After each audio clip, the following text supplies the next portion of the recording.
When did you see an awesome mic drop moment in court? I had a client who was accused of taking a young woman's car and then crashing it and fleeing the scene. The girl testified at trial that she'd given him the keys that night because she was drunk and would never, ever drink and drive. Apparently, she wasn't aware that I'd requested and obtained a copy of her driving record, which showed she had received a DUI a month after the incident. I still remember the look on her face when I handed her driving record and said, "Except for that one time you got caught a month later, right?" The look on the judge's face was equally memorable. I can't remember exactly what he called her testimony, something along the line of absolutely not believable. There were quite a few other evidentiary issues that pointed to the possibility that someone else, perhaps an inebriated young woman, was driving the vehicle at the time of the accident. The client was acquitted. I trapped a defendant pretty badly one time. He testified in a deposition that he had a green arrow for his left turn and that my client ran the red. Unfortunately for him, the additional turn lane arrow was installed 2 months after the wreck. Case settled for policy limits a week later.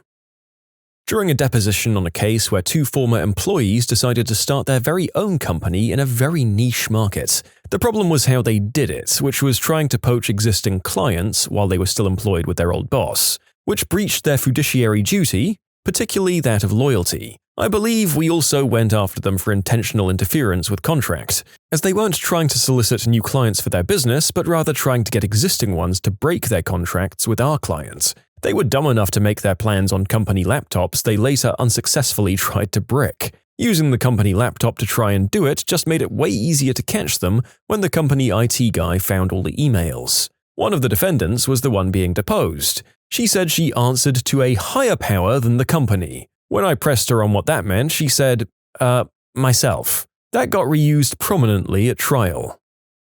I was reviewing the transcript of an interview with the child. The child made incriminating statements against my client. At one point, when discussing the allegations, the child used an odd word, but I didn't think too much of it. Then a few days later, I was watching a video of the child interacting with their grandmother, who hates my client, from about a week before that interview. The grandmother used the exact same odd word in the exact context the child later used it. At that moment, it became clear that child had been coached. It was the first real, aha! moment of my career.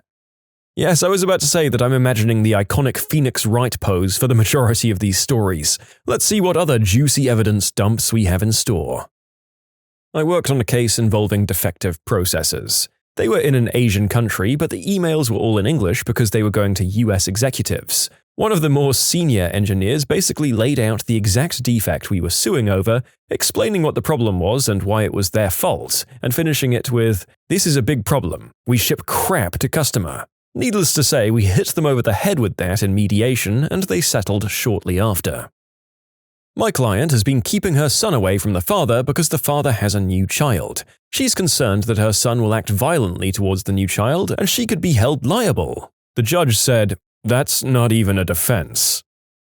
I was in small claims court. My lease had an exit clause that said if I fronted 2 months' rent, they would work to lease my place and return anything unused. I checked with the office ahead of time. They ensured me that there was a waiting list, so I gave them the 2 months and moved. They never returned a dime. I talked to the new tenant and confirmed they moved in a week later. In court, the judge was commenting on how he didn't see anything explicitly saying they'd return any unused rent, even though that intent was stated to me a few times.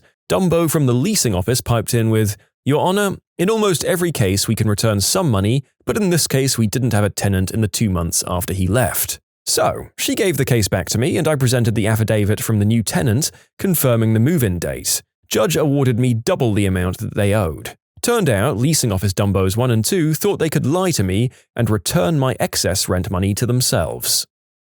It was my 3rd month of practice. I was in family law at the time, representing a mom in a petition for a restraining order against the boyfriend/dad. At issue in the broader case was child visitation, custody, support, a few other things, but today's hearing was just on the restraining order. We had pretty good facts, but it was mostly based on testimony of the parties.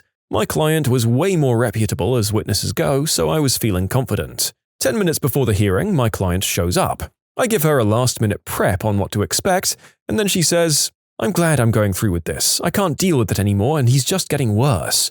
To top it off, he left me a drunken, ranting voicemail on Saturday." I paused a moment. Do you have your phone with you? Yes. We play the voicemail and it's a full 2 minutes of ex-boyfriend screaming crap like, "I should have frickin' killed you when we were together. You were always such a B-word. I hope you burn to death in a fire." I didn't have time to ask her why the F she hadn't said anything to me about the voicemail before the bailiff called our case. We sit, the judge asks if either side has additional evidence, and I ask for permission to play the voicemail. Ex-boyfriend, who didn't have an attorney, didn't object, so I played the whole nasty 2-minute rant in open court. The judge goes, "We're going to take a brief recess before I issue my ruling. If the parties want to meet and confer in the hall, they're welcome to." The boyfriend knew he was screwed. We settled the whole damn case then and there. My client got her wish list in terms of custody, supervised visitation, child support, plus the restraining order to boot. I'm a trial lawyer. I have a ton of these. My favorite was probably a DUI where the cop was in Buffalo Wild Wings with my client watching a fight. Like the cop was standing at the bar in full uniform, then when my client walked by him to leave, followed him out. The client was only actually going to his car to grab his phone charger because he was going home with the bartender. Like he hadn't even closed his tab yet. The cop arrested him and charged him with DUI for opening his car door, then fabricated the story for his report about how the client got in the car, turned it on and began to pull out of the space to leave the parking lot. He also denied being inside the Buffalo Wild Wings, on the stand, under oath, to my face. Surprise, I talked to the bartender at the wings joint and got the security tape. It very clearly, like surprisingly good quality, don't try to steal from a Buffalo Wild Wings by the way, showed the cop standing at the bar, watching my client walk out the front door, then follow him 30 seconds later. The parking lot cam also showed the client barely touched the door handle before the cop stopped him. I'll add, the cop underwent an internal review where the board determined he hadn't done anything wrong. Then a few months ago, he killed an unarmed man while on patrol. He also trains new cops now and tells young college girls he pulls over to call him Tommy. My moment was when I compared the scanned copy of the deed provided by the other side's lawyers to the original my client eventually got around to providing. The scanned copy provided by the other side had a witness signature. The original did not. You know, it's been a while since the narrator provided his usual quote that can honestly be the moral lesson of any video that contains a certain amount of tenant-landlord disputes. Keep every bit of potential evidence from your tenancy. You never know when you'll need them. Years ago, I had to do something at a strip mall in a bad part of town. It took me about 20 minutes and then I found that my car had been towed. Ubered to the tow yard, a giant sign says cash only. I had to call another Uber, drive to the ATM and back and pay them $300. Got a crappy handwritten receipt that, believe it or not, was itemized. I went home, Googled, found that they violated the law in 3 separate ways. They towed illegally refused to accept credit cards, and had multiple charges that the law called unreasonable, like dolly fees and load and unload fees. I took them to small claims court. The judge began by asking the tow yard owner about his relationship with the property owner and how the decision was made to tow my car. "Oh," the slimy tow truck guy answered, "my cousin works there. If he says I tow, I tow. It's 100% legal." The judge's eyebrows began to rise. "But," the guy continued, "but what I detest the most, Your Honor, is this jerk claiming I don't take credit cards. I'm a businessman. I take credit cards all the time. He's a lowlife that doesn't have any credit cards. That's why he wanted to pay cash." I was having a "hold it" overload, and the judge saw me smiling and hopping in my seat and putting my manila folder of receipts on the table. "Do you actually not have any credit or debit cards?" the judge asked me. I pulled out my wallet and showed him, and then I pulled out a time-stamped photo of the cash-only sign I took the day of and another one I took the morning of the hearing. The guy mumbled something like, "Okay, you got me there," and then had nothing but, I didn't know that," when the judge asked him about the legality of each unreasonable itemized charge. Anyway, each violation pays double the tow charge, and since there were 3, that's how I made $1,800 on a $300 investment. My client was accused of brutally murdering a dog. A cop testified that there was no testing of the blood, no body ever found, and admitted that it could have in fact run away. The eyewitness said she could see the killing down the hallway from the dining room. The cop testified there was no hallway and the dining room was on a different level of the house than the killing supposedly took place in. Then the person who was leading the lynch mob against my client around town for the last year testified that she had been in the apartment between the 2 visits by the cop to evaluate the scene. No body, a compromised crime scene, witness who couldn't see anything, and admission that there was no proof the dog was dead. Closing argument lasted 3 seconds. Your Honor, I'm asking for an acquittal. My mum hit a guy on her bike with her car in a parking lot. She claimed he hit her, she also wanted to countersue the cyclist for scaring her, and in her deposition she started every sentence with, "Well, when I hit him, Mum." You can submit your own stories to be featured here on the channel. The story submission link is in the description below, and if you want to listen to some vibey music in the background, check out easymode, also linked below, and subscribe. A friend of mine was a DWI attorney in New York for a while. He was defending a guy who was asleep in the back seat of his car while intoxicated, and a New York State trooper arrested him. On the stand, the trooper testified that he visually saw the key in the ignition. My friend gave him like 3 chances to walk it back. "Are you sure, trooper, that you actually saw the key in the ignition?" "Yes, counselor." When a cop calls a lawyer counselor, he really means butthole. And then my buddy dropped the hammer. "You are aware that my client drives a Toyota Prius. They use fobs to start the car, not keys." Bam. We had no evidence that the woman who slammed into my stopped car going 85 miles per hour was drunk until she indignantly admitted it on tape in her deposition. She busted into my deposition and demanded she go first because I was a lying B-word. She excitedly told my lawyer that the police report was wrong because it said she was coming from the movie theater when she was actually coming from her friend's bar. "Did you have anything to drink at your friend's bar?" "Of course." "How many drinks?" "I don't know, they just keep my glass full." "Did you take any medication that day?" "Methadone and low blood pressure medicine." "I see." The cops had refused to have her breathalyzed at the scene because her husband was a firefighter that they knew personally. They just told her to go home, sober up, and go to the hospital later. I heard the whole thing but had no proof until she handed it to me. They settled same day. One of my friends got hit by a car when crossing the street at a crosswalk on foot. This was back when we were in high school. The guy tried to sue him for the damages to his car. At one point, the lawyer called up my friend's mum and asked her for the son's insurance information and pictures of the damage of her son's car. She explained that my friend was on foot and the lawyer just went silent for a bit. He said, "I need to speak with my client," and hung up. He called back a few minutes later and told her that she wouldn't be hearing about this again. I clerk for a judge and we had a low-level thief in our courtroom who had robbed one of his neighbor's houses in the winter in Colorado, and all the police had to do was follow the footsteps back to his house, where he was hanging out with the stolen items and a small amount of substances and a broken gat. Idiot. This is why there are so few domestic burglaries in the Nordic countries. It's nothing to do with the fact that they're better behaved up there. There's just a frickin' trail in the making between any 2 given points that someone could conceivably rob and or hide in. I got a hidden shout-out from a federal judge in a ruling that I considered to be one of the highest points of my career. Here's what happened. Before a hearing for an emergency injunction against the USDA, I was watching the hearing before mine, a trademark infringement case. At the end of that hearing, the judge accidentally used a pun and couldn't stop laughing. She was literally crying. I decided at that moment I was going to intentionally use a pun in my hearing. I did. I accused USDA of engaging in a shell game by illegally diverting some federal funds to an egg industry trade group.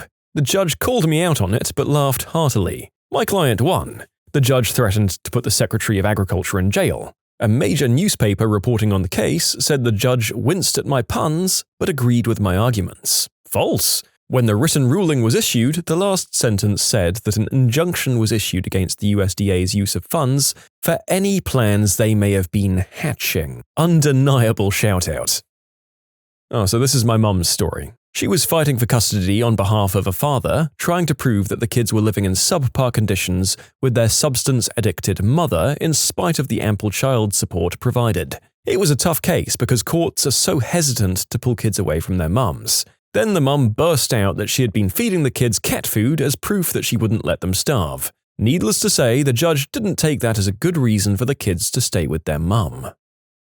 I tried to sell my home myself, and the buyers wanted a term period for land contract before getting their own mortgage. I agreed to 1 year, had a simple contract drawn up, and after, we both signed it and everything seemed fine. Within 30 days, they presented me with their own legally drawn-up land contract that was pages long to, quote, protect their investment. About page 3, it very clearly stated that, if for any reason the home burns down, the purchaser will receive all insurance proceeds. First, I still had a mortgage and the proceeds would legally go to pay that off. Second, that's a pretty targeted thing to say. Not lawyers' terms of the house being destroyed, and it's surrounded by woods and waterways, just if it burnt down.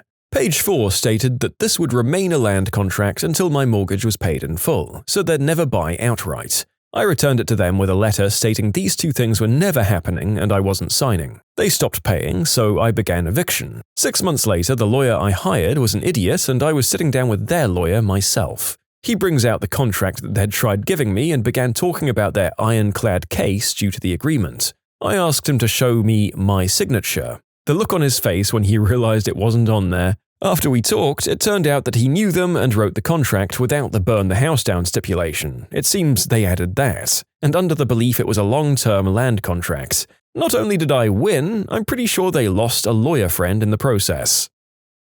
I represented myself in court. I got a parking ticket and contested it due to misleading signs. Took a bunch of pictures and brought them to court. The judge agreed and dismissed the case. Hold up, what about the towing fees? I asked, as he was about to read the next case. I got those back too.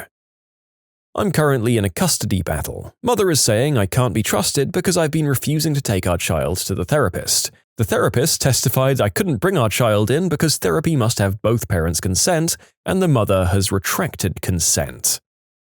Okay, this is very abbreviated, but I was prosecuting a convenience store owner for luring a young girl, who regularly came to the store, back to a part of the store for sinister purposes, child enticement. It was the only section of the store without surveillance camera coverage. They were in the back room for about 2 minutes and 17 seconds, per the timestamp on the videos. Of the many arguments the defense put on, one was that there was no way there was enough time for anything to happen. In my rebuttal on closing, I asked the jury to imagine what could happen in the room in that amount of time, and I asked them to close their eyes while I timed out 2 minutes and 17 seconds on my watch, in silence. After about 60 seconds, 2 of the jurors started crying. I knew it was going to be guilty right then. My client was riding his motorcycle in a relatively calm street when this guy exited his garage, without looking, and ran over him. In deposition, the guy brought a witness that was with him on the passenger seat. The whole time, the witness maintained that my client was driving too fast and that there was no time to brake the car. I asked him the same question a few times in different ways, making him tell the story again. In the fourth telling, he was already a bit frustrated and let it slip. Look, I've already told you, we were exiting the garage, and as soon as I lifted up from getting my cell phone on the car's carpet, wait, so you didn't see the crash? There was no coming back from that. I knew the cops beat up my client and framed him. They described a knife in his possession that caused them to fear for their safety. Oddly, they never seized it. We won the criminal case and filed the civil rights case. While deposing one of them, he described the knife in detail. No more than 3 minutes later, he slipped up and claimed his partner told him my guy had a knife, but he never saw it himself. I told him, "That's not what you just said," and I saw him panic. His lawyer panicked too and asked to see me outside. When we got in the hallway, I withdrew my settlement demand and the case settled for a substantially larger amount within 45 minutes. Man, there are a lot of stories of power-mad cops here, aren't there? And from follow-up stories, it seems like guys like this are rarely held accountable beyond a, quote, investigation into their conduct that simply makes them more careful in choosing their victims next time. The plaintiff was being deposed in the lawsuit she filed alleging gender-based discrimination. She was claiming her boss had made some inappropriate innuendos and overtures. The defense attorney asked her when the alleged statements or events took place. Was she shocked? No. Was she offended? No. Was she damaged in any way? No. So why exactly are we here? Well, honestly, I'd rather not be. Meanwhile, her attorney stared straight down, scribbling notes and doodling. We ended the deposition there and asked her attorney if this was going away now. We got a call later offering to settle for $1,000 and a letter of apology. My best guess is that she was pressured by a friend or family to talk to an attorney, and the lawyers ran with it without really talking to their client. So I filed this lawsuit in January. We exchanged discovery, where each side sends questionnaires and gets carefully worded answers, over the next few months, and then I filed a motion for summary judgment, meaning I'm asking the court to let me win the case without a jury because the case is so obvious. Right before I file this motion, I figure let's review the discovery materials and see if there's anything I've missed. And what do you know, the other side made a massive mistake on literally just the 4th out of the 100 questions that I asked. It's a dog bite case, and every single time I asked about the bite, the response says something along the lines of, "We admit to this and that, but we deny that our dog was involved in any dog attack." Well, question 4 asks whether they admit that their dog was not leashed on the day when it bit my client, and they simply answer, admit, meaning they admit their dog wasn't leashed and they admit that their dog was the one that bit my client. That was the one thing that was genuinely in dispute. They tried to argue at the hearing that it was a mistake and they only meant to admit the lack of a leash, but the judge held them to their word, most likely because the other evidence made it clear that it could only have been their dog anyway. My attorney had this moment in my initial consultation with him for my boating while intoxicated charge. Yes, boating. BUI. The sheriff's department conducted the field sobriety tests on the deck of their small vessel in a heavily traveled waterway rather than taking me to dry land. The charges were thrown immediately out after my attorney brought this to the attention of the DA. Parent termination case I was prosecuting in. The dad went on about how he had changed his life around and worked the AA program. I asked him what step he was on, and he proudly proclaimed Step 3. I asked him what Step 3 is, and he had no idea. Then I asked him Step 2. Again, no idea. Parental rights terminated. Managers. What small things immediately make you not hire a person, and why? I just look for honesty and some self-respect. The roles I hire for are fairly entry-level, so you don't need to be amazingly qualified or anything. I get a lot of young people for interviews, and what annoys me the most is when they arrive dressed in casual clothes. I don't disregard their application over clothes, but I do sit and wonder why their friends or parents or partners let them come to an interview in such sloppy clothing. That said, I did have a weird one. I hired a guy from a group-like session, as he was probably the best and most confident person on the day. After hiring, a few weeks in, he starts to become unreliable with his late finishes. When I ask him what's up with that, he comes in one day, on his day off, and says he needs to speak to me. He then tells me that he'll be resigning because he can't make the later working hours, and that he's sorry for letting me down and appreciates us giving him a chance. He then lifts his jean leg and shows me an electronic tag on his ankle. Turns out he was released from prison 2 days before my interview and said he never brought it up because in a room full of people, why would anyone employ the ex-con? When I thought about it, he's probably right. Me and my colleague who were interviewing probably would have influenced our decision on him if we knew, and he said he just wanted a fair chance. So the tag prevented him from being outside his home after 7 p.m. as he was charged for supply when younger. I ended up calling the parole officer and the HMRC and eventually altering his curfew on the basis that I said he would have to be jobless if they didn't, and if you don't allow him to have a legitimate job, what are the chances of him re-offending going to be? He ended up being one of the best employees for a while. We were looking for engineers and we had this guy apply. He had a pretty sizable amount of experience to the job despite being a fresh graduate and had experiences and training in other fields related to the production industry. I asked him what position he was applying for and offered him the assistant production engineer based on his credentials alone. He looked at me with a disgusted face like I'd just insulted him. I asked him what was wrong and he replied, "Nothing really, it seems like a pretty good position, but I want something better because I can clearly see you're impressed by my resume." I took the bait and partly also due to our immediate need for engineers asked him what his preferred position would be. He immediately answered that he wanted a supervisory position like the general production manager. I asked him why he wanted such a position. His reply? "Seems like one of those jobs where I can sit in the office and play games on my phone all day without having to actually do anything." I quickly gave an excuse to end the interview right there and just told him we would call him. We didn't. Moral of the story? Never tell your potential employer you just want to sit on your butt all day and do nothing. I learned so much in some of these videos. Now I know that I shouldn't have said that in every interview in the past 5 years. You'll get there eventually, narrator.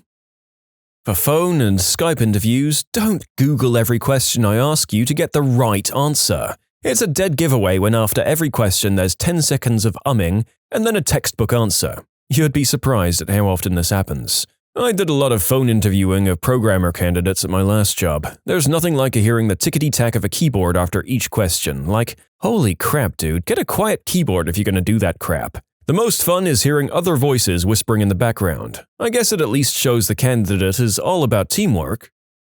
When the interviewee ignores the person who asks the question and instead talks to the person they think has the most power in the room. This has happened in entry-level positions, but I also helped interview for a position that would be working at my same level, as a partner. My manager told me the decision was ultimately up to me because I knew what I was willing to work with and what was needed for the role. I had a man come in and he wouldn't look at me, didn't shake my hand, and every time I asked a question, he looked at my manager for approval. Yeah, hard pass. I don't want to work with a guy who has no respect for me.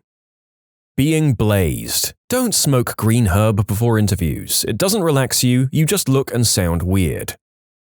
Talking about your broccoli and chocolate diet to improve your telekinesis. This happened to me about 15 years ago. Showing up late for an interview already puts you in the hole. Not addressing it or apologizing for it will make it complete. Turn a negative into a positive and show you have accountability. Not addressing it shows that you don't have respect for me and my time. I don't care if you're a little late if you're apologetic and seem embarrassed or regretful when you turn up. That shows me that even though you've met a challenge and made an error, you can be humble about it, apologize, and move forward. People that showed up to an interview in dirty sweatpants and a hoodie or whatever and had no idea what the position really was. As a pharmacy or tech assistant. It happened more than once. Oh, and one guy basically said this. I don't know, the pay would be nice, I guess. Same guy, different gem. When I asked why he had had 7 jobs in the past 2 years, he was like, all of those guys were buttholes, man. 1. Check your grammar and punctuation over and over. Correspondence via emails should be professional too. It's not a time to use shorthand like you'd send around in text messages to friends. Bad grammar in emails usually catches my attention right away in a negative way. There was a young woman interviewing for a position with me who was very creative and extremely qualified. However, her written correspondence was so poor with me that I knew she'd do the same thing with external clients, and she didn't get the position because of this. 2. I'll usually hire someone who's coachable and has a great attitude over someone who might have more experience but doesn't get along with others. One's attitude is really a game changer, and I'm more prone to hire those with a positive outlook on life. 3. If you want an in with the company, don't always go straight to the top. Maybe reach out to a lower-level employee and learn from them and get tips. I always take a look at candidates referred to me by internal employees, no matter how high they rank in the company. 4. Be genuine and authentic. I love candidates who straight up tell me, look, the last few years have been really hard for me. I jumped around jobs and looking back, I realize I could have stuck them out a bit longer. But I learned from the experience and I want to do better. We're humans too. We get that life can be tough, so I appreciate people who are real and authentic. 5. And lastly, don't be an excuse maker and go on and on about issues. This makes me think you'll do the same in our corporation. During the interview process, be open and authentic, yet to the point and matter of fact. I believe every question can and should be answered in 30 seconds or less. I'm reading this thread as a hiring manager for a more or less janitorial position, and we're so badly hurting for employees at that spot that we'll pretty much hire anyone that applies so long as they clear the background check and the substance screening. Raggedy clothes? You're hired. Don't really have the greatest answers to questions? You're hired. Can't really explain or give a reason for the stuff on the application? You're hired. You physically showed up to the interview? Hired. It's crazy that the people that interview the best, show up dressed as well as they can be in their means, and clearly want any job, are more often than not the ones that get shot down because of background. It sucks that the ones getting hired over them quit 2 weeks in because they don't like cleaning things up. Be me, the hiring manager. The first thing I do when I get a stack of applications is throw half of them in the trash. I don't want any unlucky people working here. I mean, you'd hope that they'd actually comb through resumes for relevant qualifications at a certain tier of work, but then again, I'm absolutely certain this happens regularly for entry-level jobs. The biggest one for me was always whether they were responding thoughtfully and specifically to prompts or just using vague interviewee language. If they answer even one question in a condescending tone, it's not a good sign. Everyone will hate them and you for hiring them. If they show bad attitude in an interview, wait till they've been on the job a few months. It tripped me out when I started doing interviewing and hiring for the first time. I had no idea how weird and rude people could be when applying for a job. It gave me a lot more confidence going forward when applying for jobs myself when I realized just being able to string coherent sentences together on my resume and being a normal, friendly human being in person was putting me ahead of the pack. If you put it on your resume, I'm going to ask you about it, so don't add filler. How do you feel about someone having virtually no side activities? I will ask about anything in this category. In fact, I like to start with this area because it can be a good way to break the ice and put someone at ease. I don't care if there's only one, as long as it's real. This isn't a college application, but if you like it and can show enthusiasm about whatever you've put down, great, even if it's just the one thing. I'm more turned off by someone that has a laundry list of interests and apparently never sleeps. If you have something on your resume, it's fair game for me to ask you about it. If you struggle with basic questions about it, game over. Treating everyone but the hiring manager disrespectfully. I was in a management position in fast food. I didn't do the hiring, but one minor responsibility was accepting applications that people brought in and answering any initial questions. The hiring manager always listened to the other managers' initial impressions of the applicant. So many applications were thrown out of the stack without ever being considered because the applicant didn't think anyone mattered but the person that made the final decision. I even had one lady come in and basically tell us that she would definitely be hired and placed over us in management and that she planned on cleaning up our act. We had a good laugh with the hiring manager before tossing her app in the trash. A bunch of places I worked had a system where you rated resumes you were handed. Most of us used smiley faces or frowny faces. If the person was a jerk, you'd just put a sad face on it after they left. If they were nice, friendly, and professional, you'd put a smiley face on. One place used a 1 to 5-star rating. Same idea. If you, the frontline person who took the resume, would want to work with them, you'd put 5 stars on the top of the resume. If you thought they'd be awful to work at, 1 star. It really strongly influenced the decision, to the point that anyone with a sad face or 1 star got the resume thrown out before you'd even left the office. There was a guy who, when I walked into the conference room to interview him, told me to have a seat and said, "Let's talk." In the interests of clarity, no, he wasn't joking. You can submit your own stories to be featured here on the channel. The story submission link is in the description below. And if you want to listen to some vibey music in the background, check out easymode, also linked below, and subscribe.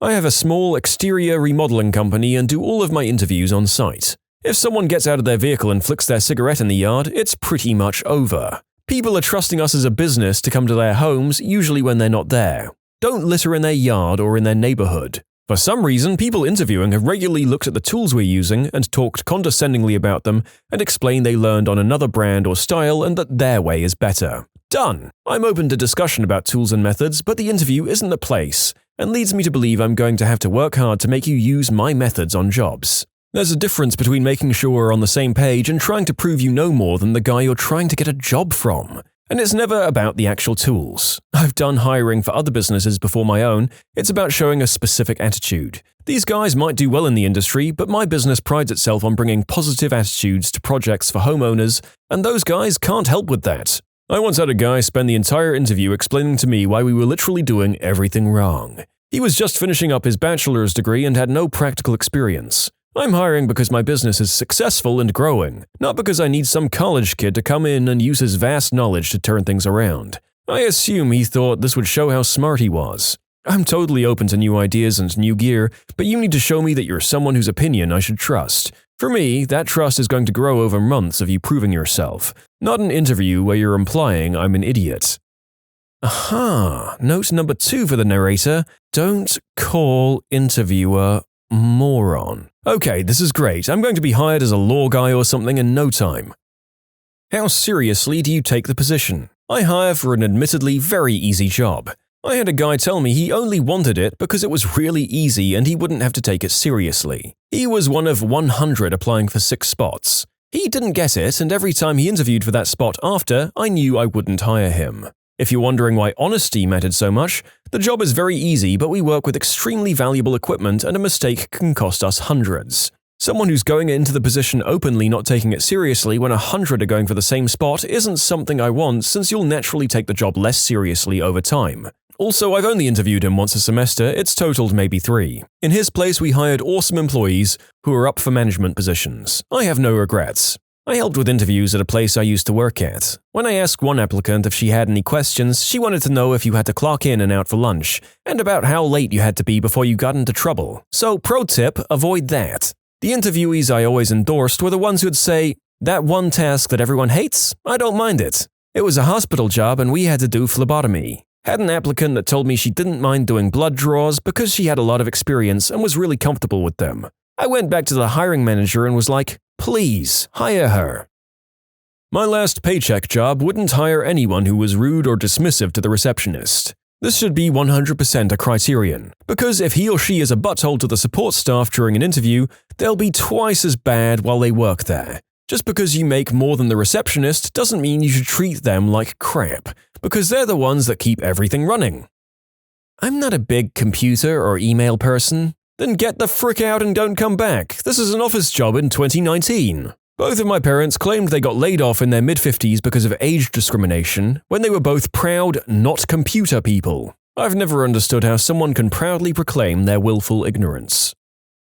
Embellishing. Job applications, like dating profiles, a little embellishment is expected to make yourself look good and most people can read between the lines. But I once had a guy, when writing down his responsibilities at his previous job, put a bunch of things like used whisk, spatula, and other kitchen utensils to circulate sauces and ingredients to bring all food to adequate cooking temperature when being prepared. It was all written like that. This guy supposedly had like 5+ years experience, and the best he could give me was a fancy way of saying he stirred stuff. I feel like if a job is going to write a long, corporately worded job post with that kind of language, they should expect that in a resume. Not saying that's what happened here, but that bothers me. Like, just say I'm going to lift a box instead of assist with handling rectangular objects.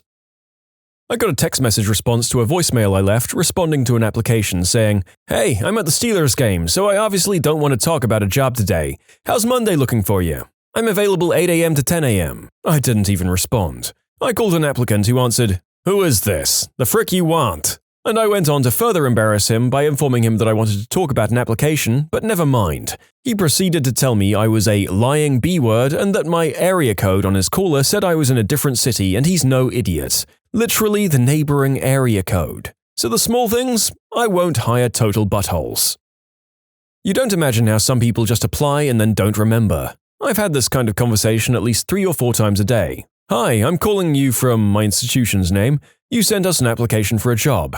I didn't remember sending you an application. I can see you applied yesterday at 7:32 p.m. Are you still interested? No thank you. Bye. Note that at this point, they don't even know more about the job that could have potentially made them not interested anymore. When I was a hiring manager, it was quick, fluffy, and BS kind of responses to my questions that put me off. Good examples of things I did like to see. When I asked one person a detailed question, the interviewee said, "That's not a question I get too often, but it's something I want to be tactful about. If I were to think about it for a second," and then cue response. It really impressed me how they were honest and very professional about not having an immediate answer, which happens day to day in the industry I was formerly in. One last thing. If you have an objective on your resume, make sure it applies to the job at my company. I can't tell you how many times people have an objective about getting a job in an industry that doesn't even relate to my company. Remember to update this. Yep, even I knew to change my identical resume's mission statement at the very least. Come on, fellow slobs, at least put something from a copy-pasted list of different industry objectives into your resume. I cannot abide rudeness. Please, thank you, excuse me, pardon, you're welcome, a basic. Disparaging comments about other people just tell me you have no substance of your own, and I would hate working with you. Arrogance is just another way of telling me I'm going to have to manage your ego, and I can't be bothered with that crap. You can have the best experience and qualifications in the world, but if you come across as an absolute member, I don't want you. Sorry. On a side note, it makes me sad how many people get passed over for their age, family situation, medical needs, among other things. You can't outright say it legally, but it's super obvious that this happens with a generic excuse thrown in their faces. The best employees I've had come with a little baggage. Don't write them off. They tend to be super grateful, and while you can make some accommodations, flex hours for childcare, extra breaks to administer medication, can't do certain things because of a disability, they usually go above and beyond for an employer and clients that treats them right, and that attitude is really the number one thing in my book. You can teach skills and knowledge, but you can't teach that. Once had a guy apply for a job advertised as just call center because we needed to be discreet in the ad. His cover letter and resume talked about his previous call center experience selling mobile phones and all the people he had saved and converted to his church. He kept telling us that mission work is basically just sales because you're selling Jesus. He somehow got through to the reference checking stage. There weren't many applicants. I called his employer and found out he was asked to leave after 6 months of formal performance management because he kept telling people who he called up that they could either enter into a 2-year contract for a new mobile phone or go to his church every week for 2 years to make it up to him for the lost commission. He had access to their addresses, so he would confirm their addresses and say he would meet them out front of their houses at 8 a.m. on Sunday to take them to church. After dozens of complaints and about 6 months of performance management, he still couldn't understand how that was inappropriate and creepy. The job I was recruiting for was a domestic violence crisis intervention call center to help people experiencing extreme domestic stuff to relocate. I'm so glad we didn't put him in there. When I ask a relevant question pertaining to the job they're trying to get hired for, and they say, "Why do you think you need to know that?" Those were the exact words from the guy I was asked to interview. I'm just imagining Ron Swanson asking that question in this interview.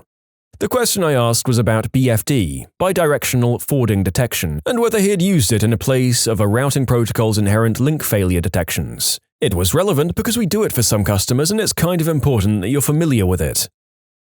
I'm amazed at how many candidates lie. Don't do that. What's the worst one you've had? A guy said he'd never been in trouble with the law. Later, I asked an unrelated question about licensing and he mentioned that he'd had a hang-up. I asked if he wanted to explain why, and he said he had a dishonorable discharge from the military due to a violent felony conviction.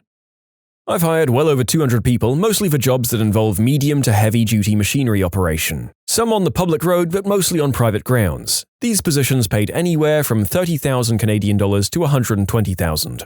A couple of things I did find out that surprised me as I learned the position. Spelling and grammar issues in resumes or a shortage of description really didn't end up meaning anything. At first I would throw these ones out, but later I kept them in the shuffle and found more or less the same success as a well-written resume. Clothing? Super sharp, super sloth, none of it really seemed to matter. I found diamonds and trash wearing both. What I ended up basing most of my decision on in the past couple of years has been parking lot behavior. I don't care what vehicle they showed up in, but as time went on, I discovered that if it took someone more than 20 to 30 seconds to find a parking spot and get parked, they were useless with the machinery I needed them to operate, regardless of qualifications.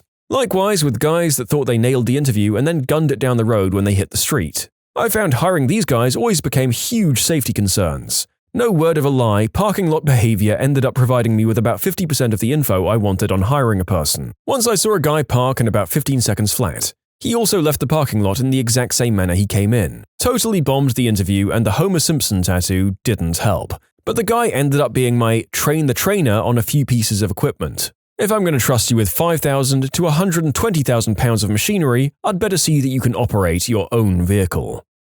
What's the rudest question you've ever received? Had bad acne and stupid questions like, why don't you just wash your face or bathe every day? Oh, me too. I never tire of, have you tried washing more? Maybe you eat too much chocolate. Maybe you need to use more expensive products. No way, I totally didn't even think of that. I thought just, F it, I'll walk around for 15 years like a fricking pizza face, completely alienating myself from the rest of the world and being held back from jobs and doing the deed and partners while everyone else builds a fricking life for themselves because frick knows I don't want to wash twice a week. Yes, thank you. I do wash more than twice a week. Sometimes I wash on both days at the weekend. But in summer, when the hosepipe ban is on, I just go swimming in my local duck pond. I've snapped before when these kinds of questions come up. Let's just say it starts with a far too long lesson on how cystic acne works and ends with me explaining that the stuff I use on my face costs more than their iPhone. I'm not proud of this. Well, maybe a little. Are you self-conscious about your teeth? Well, I fricking am now. Are you self-conscious about your black eye? What black ow? Stares intensely at my face. How many times have you broken your nose? The answer is none.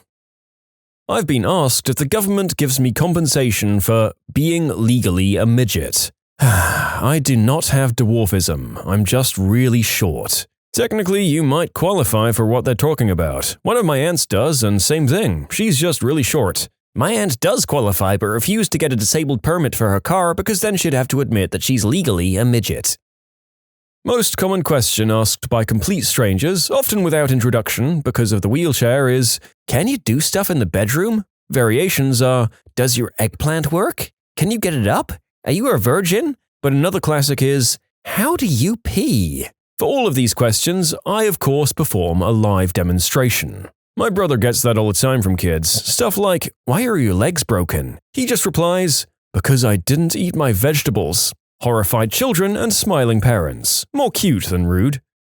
The kids I can understand being too young to not know better than to ask, but grown adults repeatedly asking about the groin functionality of strangers in wheelchairs strikes me as overwhelmingly rude. I wouldn't ask that to a friend, let alone a guy on the street.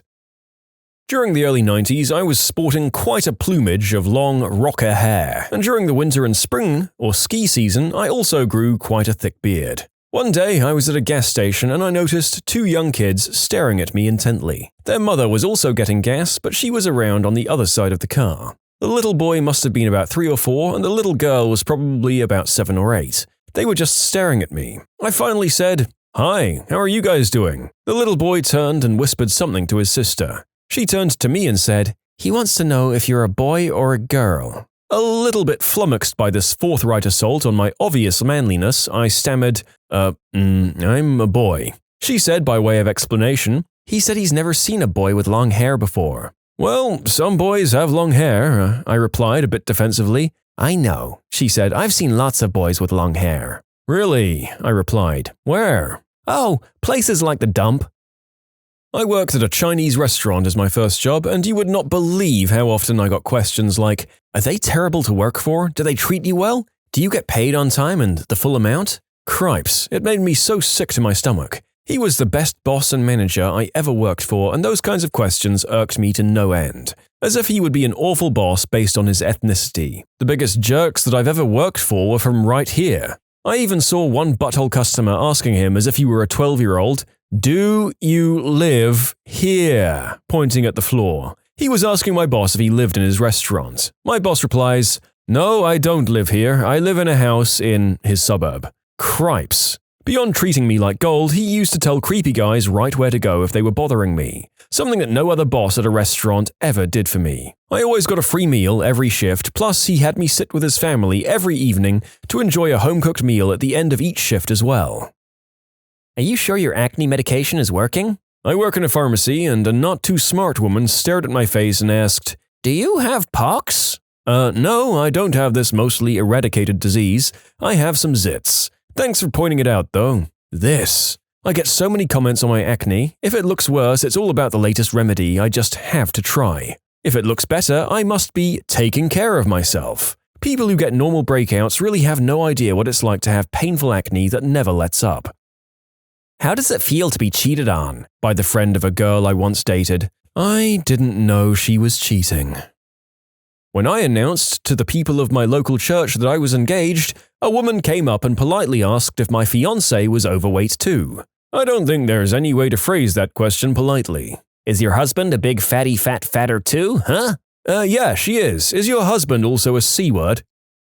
"Why aren't you married yet?" "Well, Mom, I'm kind of a loser. My mum's entire family is convinced that I'm a lesbian and afraid to come out, and lately they've all been dropping these little passive-aggressive hints to make it clear that they're totally okay with it, so I should be comfortable telling them. They all get married and have babies quite young, so that's the only reason they can think of for why I haven't produced a husband and children at my advanced age. I just don't have the heart to tell them that I'm super awkward and weird and not nearly pretty enough to compensate for it. Thus, I'm the spinster cat lady. I too love my family. They're so kind-hearted and gentle and well-meaning. They're all trying their damnedest to do what they all genuinely and kind-heartedly believe is the right thing. I think it's really funny and very cute and sweet, to be honest. They're just wrong. It's simply incomprehensible to them that someone could go this long without a husband and be heterosexual. It happens, I promise. Since some people seem concerned about my romantic prospects, I'll let you know that I do all right for myself. I'm perhaps not marriage material, which is a drag sometimes because company and an active partner is extremely enjoyable. But I've never been wild about having kids, so I'm not all busted up about that at least. I do get the occasional roll in the hay from a Brazilian guy who surfs and plays guitar and has some righteous lats and sweet guns, and that's doing pretty well because he usually leaves shortly after, so I can get back to whatever I was doing before he showed up. No hearts are being broken there. It's all good. Finally decided to gain weight? I'm white and my ex-wife is black. Our kids are mixed, but differ a lot in shades of darkness. My oldest son is almost as dark as her, while my younger daughter could pass for white. We were in the grocery store once, and we only had our daughter with us while my son was at preschool. My wife was at one end of the aisle with my daughter in the cart, and I was at the other end grabbing something.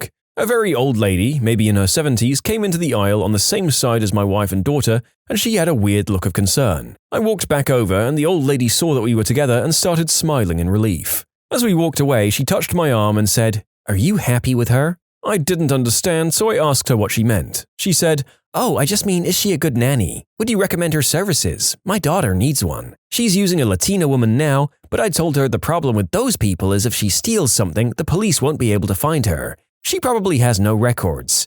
Anyway, I think it's absolutely wonderful that you let her come shopping with your child. People gave me such insults for letting our nanny do that 50 years ago, but you know, times were different." To this day, I still crack up when I remember the look on my ex-wife's face. I never knew eyes could get so wide. The funniest part about it was you couldn't even be mad because in that lady's mind, she was being very progressive and nice. I just politely corrected her and told her she was my wife. The lady seemed genuinely embarrassed, but then quickly concerned again. Honestly, when you are in an interracial marriage, you get so much discreet and indiscreet racism in public that you learn to A, not let it make you angry, and B, judge people based on their intentions. A lot of older people can express pretty racist views while having the best intentions. Sheesh. Well, at least you were able to laugh at it. It might be harder to take so well when you're the minority partner in that relationship, as a commenter here highlights. I had a client that this happened to. She was an army wife and said she quit taking her daughter out for walks on post because so many women could ask how much she was charging for babysitting. I will never forget the disgusted expression on her face and the tears in her eyes when she told me that story. So, when's the little one coming? Says every single person you know, starting the day after you get married. It gets more intense as time goes on, and in our case, my wife had some trouble getting pregnant, which made it all the worse. I wish people better understood how hurtful this question can be when asked to a woman who may not be able to have kids. You want the question to stop? Answer with, as soon as God quits killing them in the womb. They'll look extremely uncomfortable and never ask again. Unless they're my uncle, and then they'll laugh uproariously and ask every time they see you. I actually said something like this to someone. They knew we were having issues, but still thought it was okay to jokingly ask when we were going to have a baby. I replied, when my body stops killing them. Cue awkward silence. While working front desk at a hotel. To note, I'm female. Me? Hello, how can I help you? Guy? Is there a male on duty? No, I'm sorry, I'm the only one on duty at the moment. Oh, well, I was looking to ask for some verbal directions, but if you're the only one here, do you know how to use Google? They have this thing called Maps. He actually spells out the word maps. I can direct you how to use it, right? Seriously, has every woman you've ever met been mentally impaired? I was in disbelief. I worked in an IT call center for dial-up customers. We mostly had older Bible Belt users. I got a guy on the phone. Can I speak with a man? I assure you I'm very competent, etc., etc. Don't use those big words on me and make me feel dumb. Get a man on the phone. So I transferred to the guy in the cube next to me, and then I heard my coworker say, yes, sir, I'm a man of color, as you put it. No, sir, there are no white men working at the moment. Would you like to try back later? You can submit your own stories to be featured here on the channel. The story submission link is in the description below. And if you want to listen to some vibey music in the background, check out easymode, also linked below, and subscribe.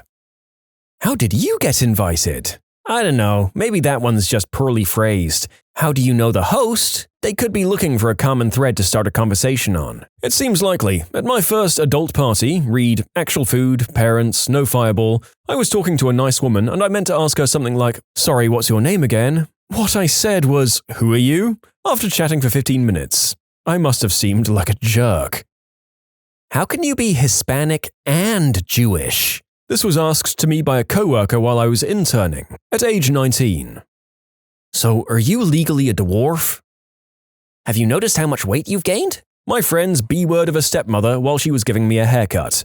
Ironically, I'd lost 20 pounds from the last time I saw her. One time I was walking to Walgreens when a woman approached me and asked if I could spare any change. I had like 50 cents in my pocket and I was in a good mood, so I decided to give it to her. I put the change in her hand and she stared at it for a few seconds, then looked up at me and says, "Is that it?"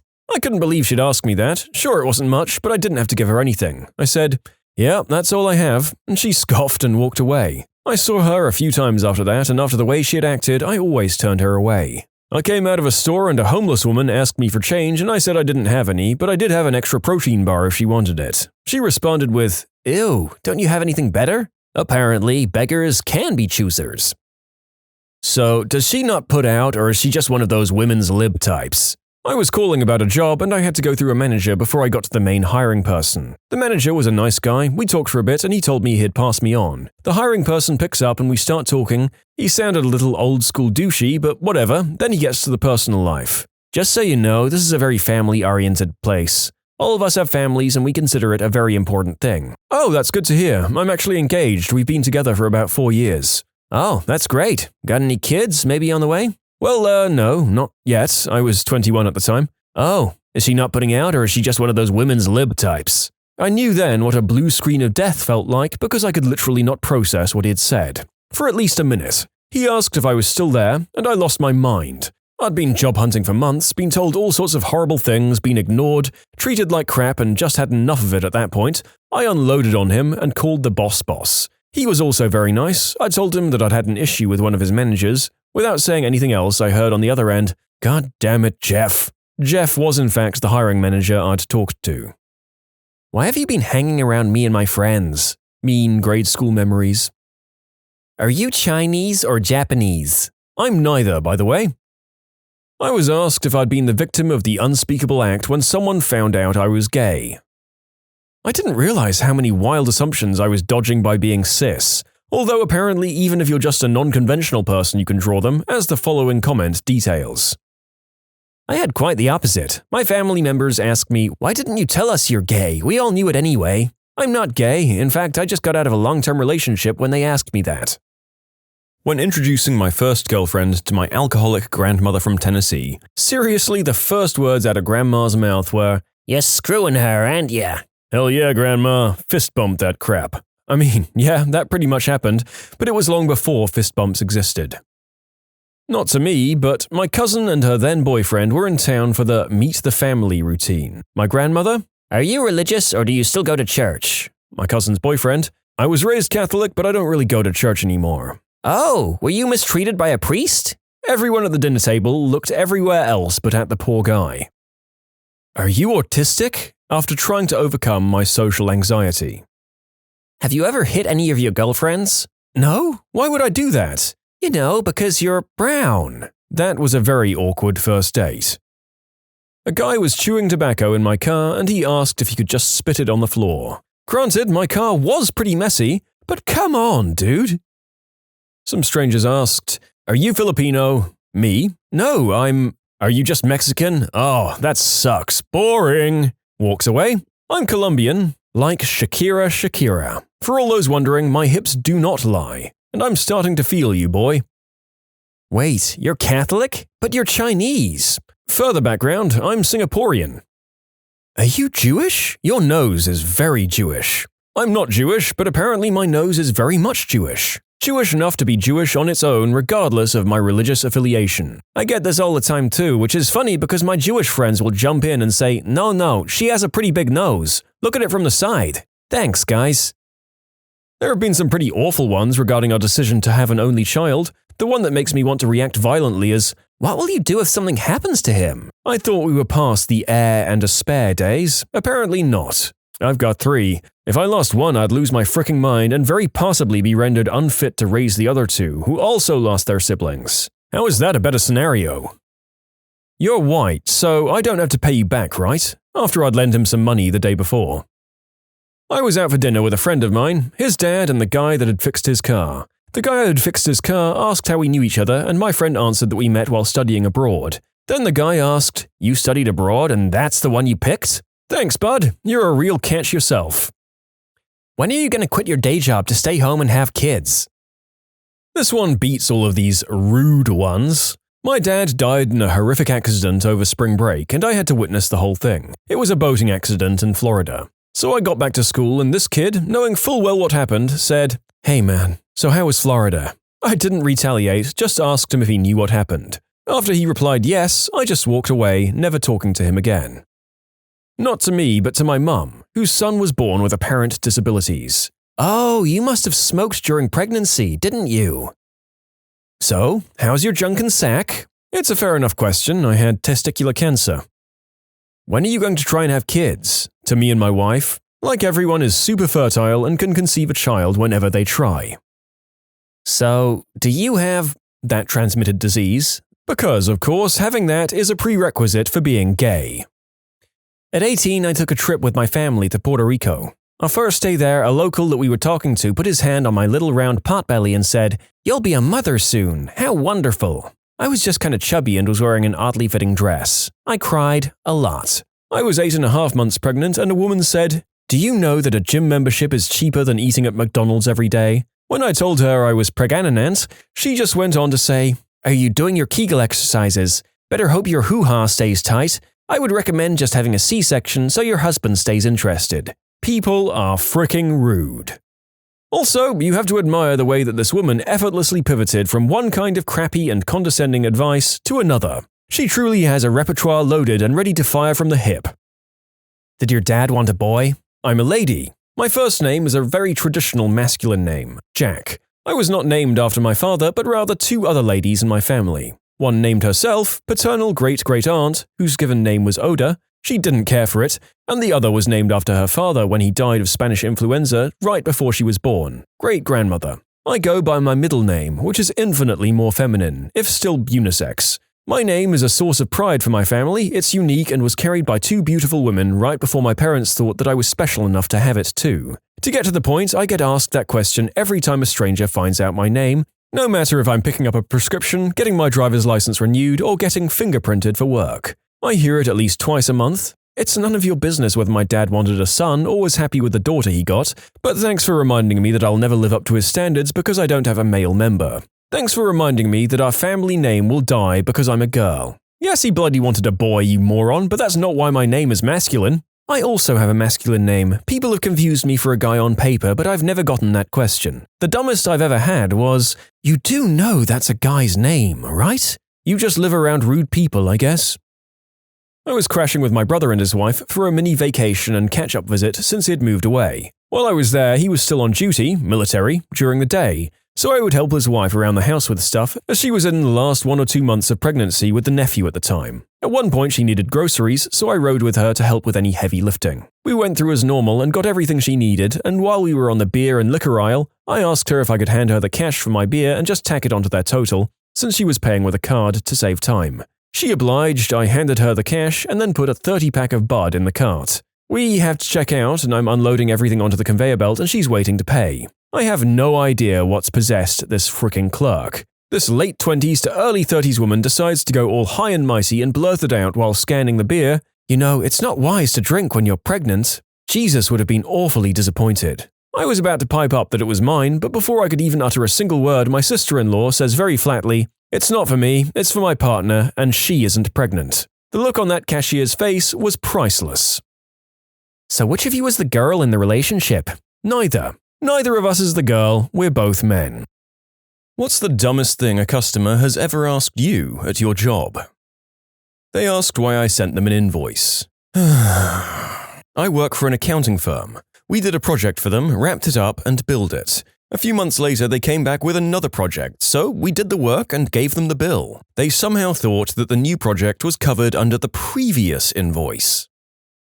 I get too many dumb questions to remember them all. Here's a dumb encounter that happened just yesterday. When sending confidential documentation, we would encrypt it and put a password on it. It's common practice to send the document and the password in 2 separate emails. I got a message from this guy saying he couldn't open the document I sent him. I asked, "Did you use the password?" "Yeah, it said there was an error." "What password did you use?" "I just hit OK and it said that I had the wrong password." "So, did you type anything in?" "Well, no." "Could you use the password that we provided you?" "I didn't think it would work, so I deleted the email." Oh my god. A group of 4 ladies sat on a table that is reserved for a group of regulars every day. Before I opened my mouth to let them know, one of them said, "We see a reserved sign, but we're unsure exactly how reserved it is." Working in the back of an ambulance on a patient with a serious need of nitroglycerin to lower their blood pressure. "Okay, sir, before I give you this medication, I need to triple check that you haven't taken any ED medication in the last 72 hours, and I rattled off all the variations. If you've taken it and I give you this nitroglycerin, your blood pressure could drop dangerously low. Have you taken any of these meds?" "Oh no, never." "Are you certain?" "Oh yes, of course I am." I ran through the list of potential deadly side effects again. "Nope, never took any of them." "Okay then, hold this pill under your tongue." "Hold on, does this household name generic ED medication count?" And he pulls out a pill bottle. "Oh my god, why do you do this to me?" This one nearly belongs in one of our medical videos. They're full of people being asked if they've ever had any serious medical conditions, saying no, and then in the other information field, writing diabetes, former triple bypass surgery, removed prostate, as just incidental, non-important things that didn't warrant bringing up after that question. Long time ago now, I got a call that a user's laptop was dead and wouldn't power on. I go and check it out, I pressed the button, no life. Plug it into the power and it starts charging. Press the button and it boots just fine. The user wasn't plugging the laptop into power because she thought, we had wireless. Tried to diagnose someone's connection problem for 20 minutes before I overheard splashing and kids. Asked where they were and they were at the pool. They thought the office Wi-Fi extended to anywhere on the planet, apparently. Mildly relevant, I used to work the counter in parts at Subaru, and my manager was helping a customer, which was a rare occurrence for him. And he turned to me and asked, how many days do we have for a 45-day return? Selling paint. A woman wants to paint her fence. I give her advice and explain her how to prepare the surface. She then asks, do I need anything to apply the paint? I'm like, yeah, a roller or a brush. And she just said, oh, I can't just splash the paint on the fence? She was dead serious. Woman, this is not Looney Tunes, this is the real world. Vet tech. A lot of people think their dog's teats are ticks. A lot. One man even pulled a, but he's a boy, on us. I used to work as a bank teller. A lady came up to me and asked to withdraw money. I informed her that she couldn't withdraw money because her account was overdrawn. She was immediately upset, so I had her account checked for fraud. She then explained that all those charges were in fact hers and she wasn't expecting any payments. She was spending money she knew she didn't have. She then asked me why we couldn't just give her more money. It was so weird for me to explain to an adult that banks don't just give out endless streams of free notes. For my name. Not the question itself, but the reason why he asked. I was volunteering as a cashier at a used bookstore for the library. Not my regular job, but I do it often. In comes this older fella who buys a big stack of books for about $10. He was really nice and chatty, though he didn't seem completely aware mentally. Not a big deal, I just had to explain sales tax and the book pricing a couple of times before he seemed to get it. He pays by credit card and I explain to him how to sign the touchscreen for the payments to go through. This is where he asks for my name. I tell him. He takes the iPad and says he really appreciated my service and happily tells me he's going to sign my name for the card so they will know to send the money to me. Before I can say, no, wait, he's submitted the signature. I can't see his receipt, but he keeps telling me I was great and to keep the change, so I assume he was being legit. I guess I couldn't call it dumb, just bizarre. Made me wonder if he's been signing cashier names the entire time he's had a credit card. Thank goodness the card companies never check those things. When I asked, for here or to go, I get a confused look followed by, what would you recommend? If they have to ask, definitely to go. Can we open the curtains to make the screen brighter while pointing at a projector and screen setup? She seriously thought that more light in the room would make everything brighter as if the projection was some sort of moving painting. I work in AV and I confirm that I've got this question. Also, I get, this doesn't look like it does on my computer. Of course, projecting light looks different than an LED display, especially when you rent the cheapest projector for the biggest screen size. I worked at Kinko's and on 3 separate occasions different people angrily asked me why I returned their faxed document to them. They thought that a fax machine was some kind of Willy Wonka thing that sent their original piece of paper to the recipient. A few years ago, far more recent than it should be, I had to send a document to the local council. They asked me to fax it. I asked if I could just scan and email it, and they said no because we need the original. As a 30-year-old who doesn't actually know what a fax is or how it works, I still have the basic sense to know that it doesn't consume the documents fed into it, send the raw material through the ether and reassemble it as the original document on the other side. I think if we'd developed literal teleportation, we would have found other uses for it.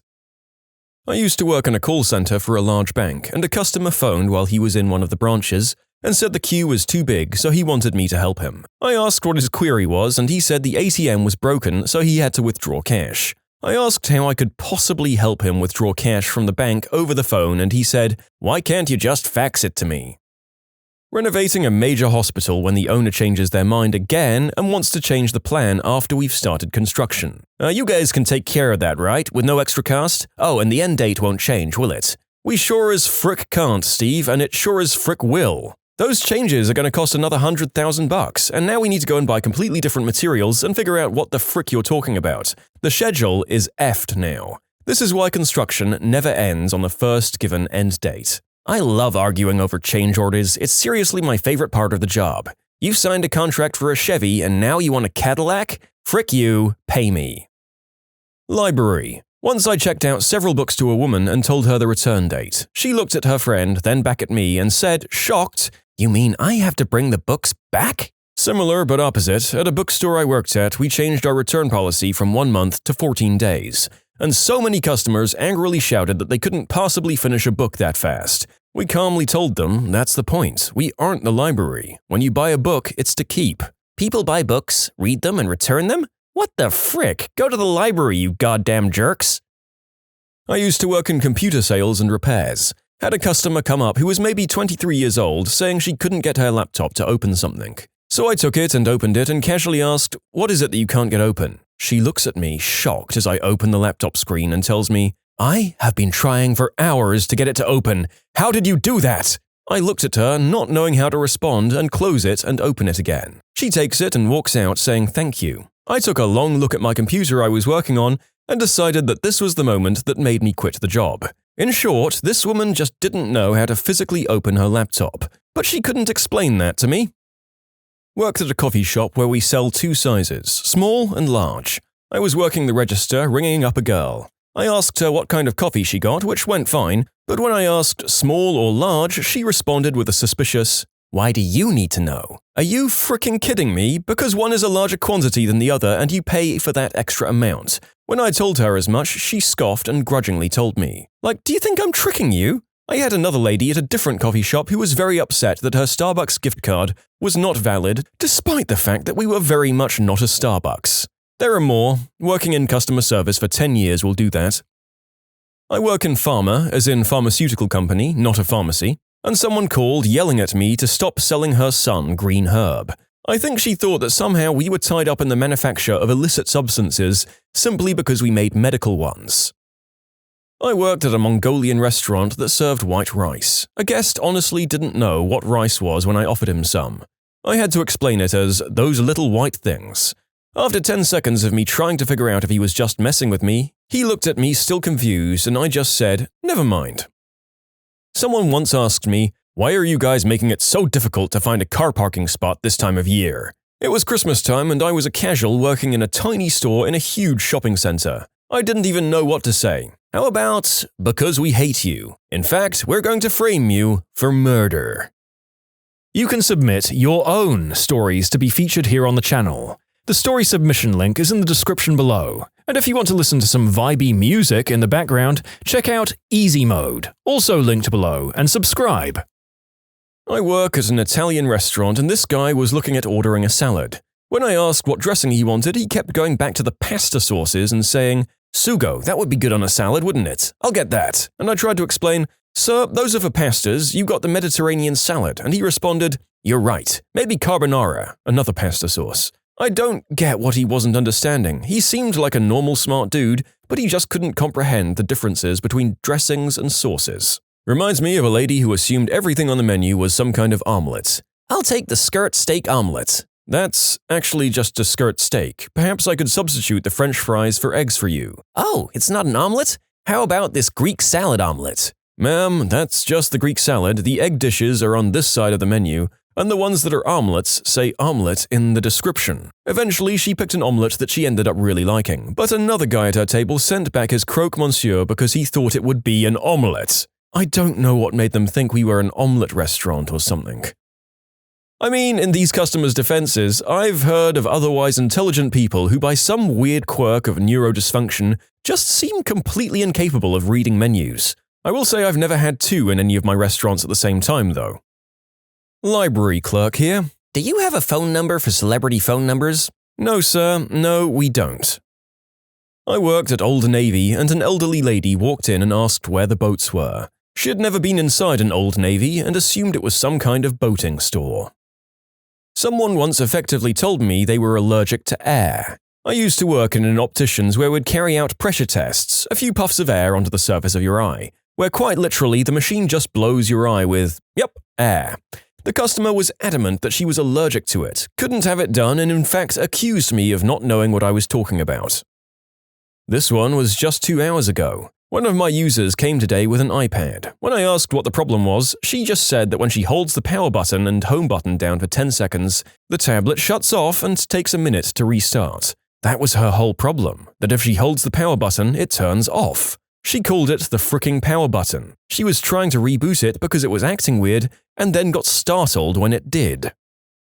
I used to work at a fine jewelry kiosk in a mall. Our jewelry included items like gold bracelets and necklaces bonded with sterling silver rings with cubic zirconia gems, gold engagement rings with diamond chips clustered together rather than one large diamond, etc. I had a lot of regulars, and this one woman would come in often and ask of every item she was interested in, "Is this real?" I explained what bonded means and how we don't sell diamond rings for $25, but the rings were indeed certified sterling silver with synthetic gems. I gave her information like this over and over again, day after day, and she would follow up every explanation with, "Okay, but is it real?"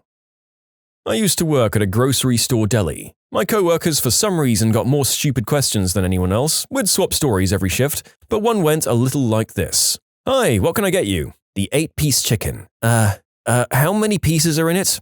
How many pieces are in the 8-piece chicken?" There are 8 pieces in the 8-piece chicken." "Okay, I'll have that, please." To be fair, the lady was awfully polite, but how many pieces are in the 8-piece chicken is still a stupid question. A few people suggested maybe she meant how many of each piece. No, she meant how many pieces are in the 8-piece chicken. I said 8, packaged it up, and she went away happy as a clam.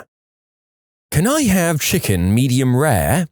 No, you cannot. I once had the exact same thing happen. The girl, "Can I have the steak medium rare, please?" Guy, "I would like the chicken medium rare as well." "I can't do that, sir, it's salmonella." Then she had to explain to him why you can't eat chicken medium rare.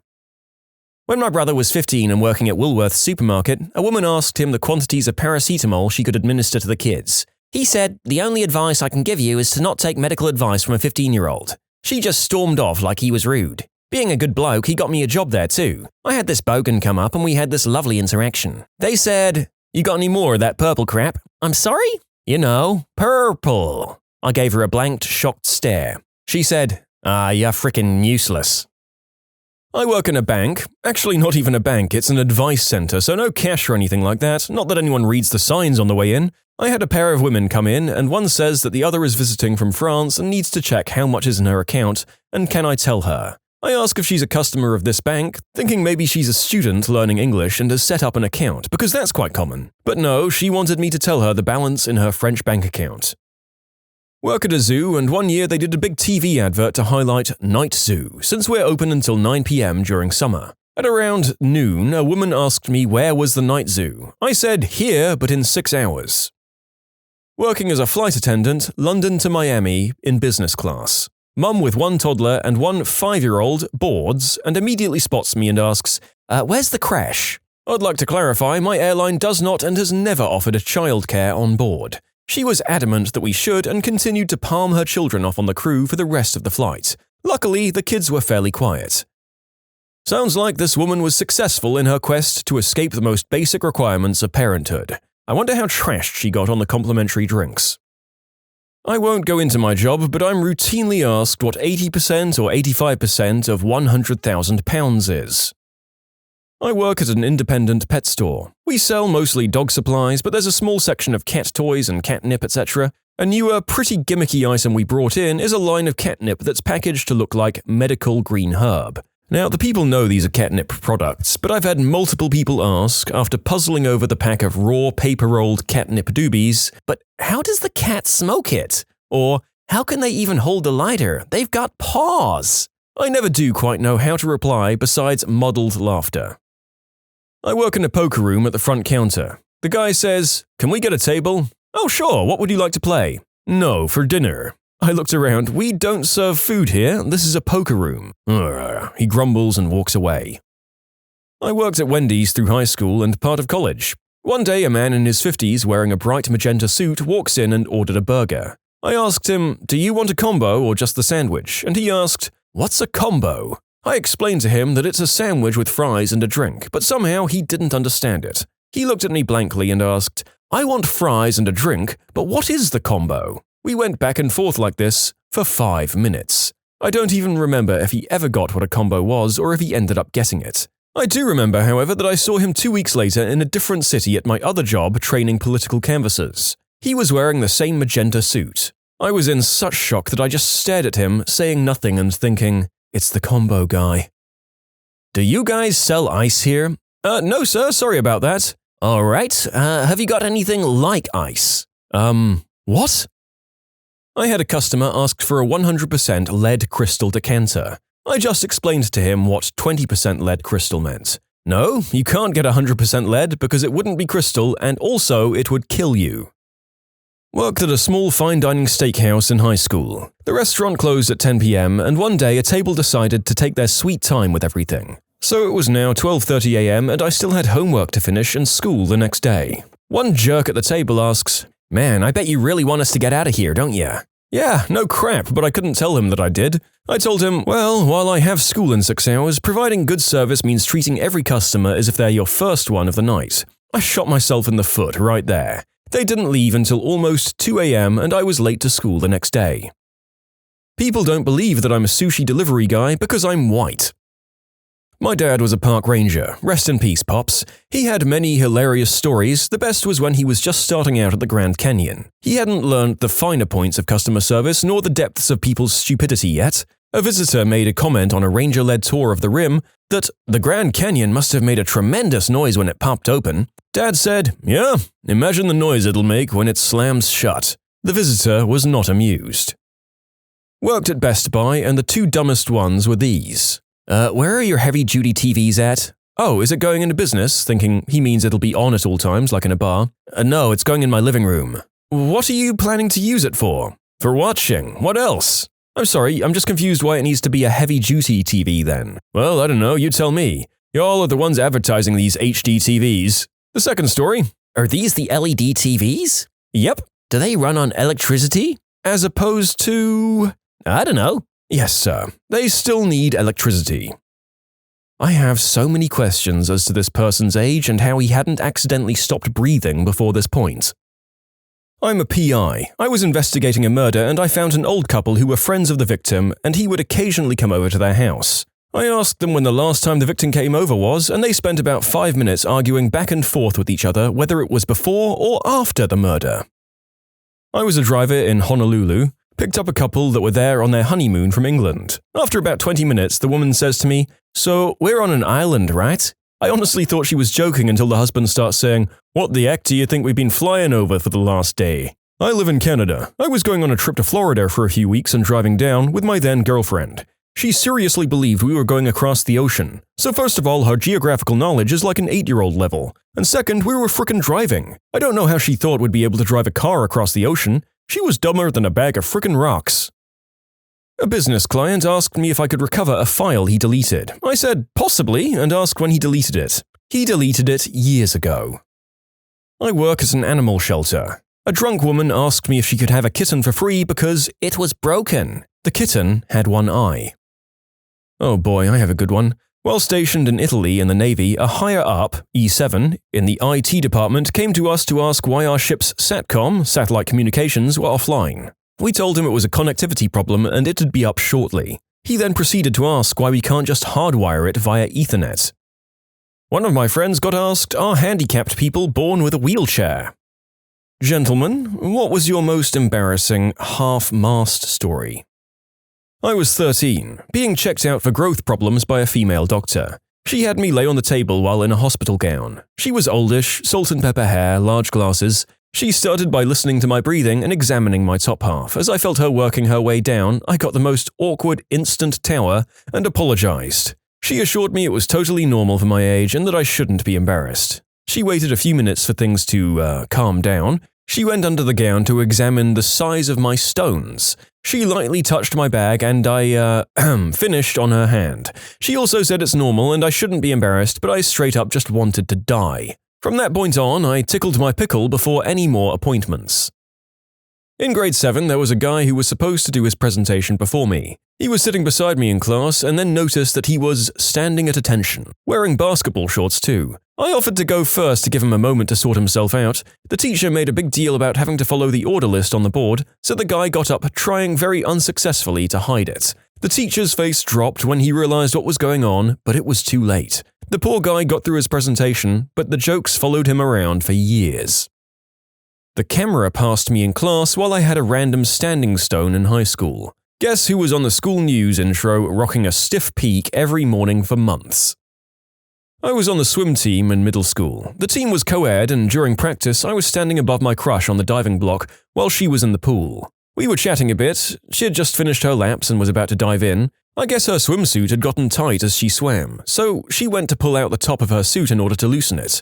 From my perspective, above her, I essentially got a quick glance of her entire chest.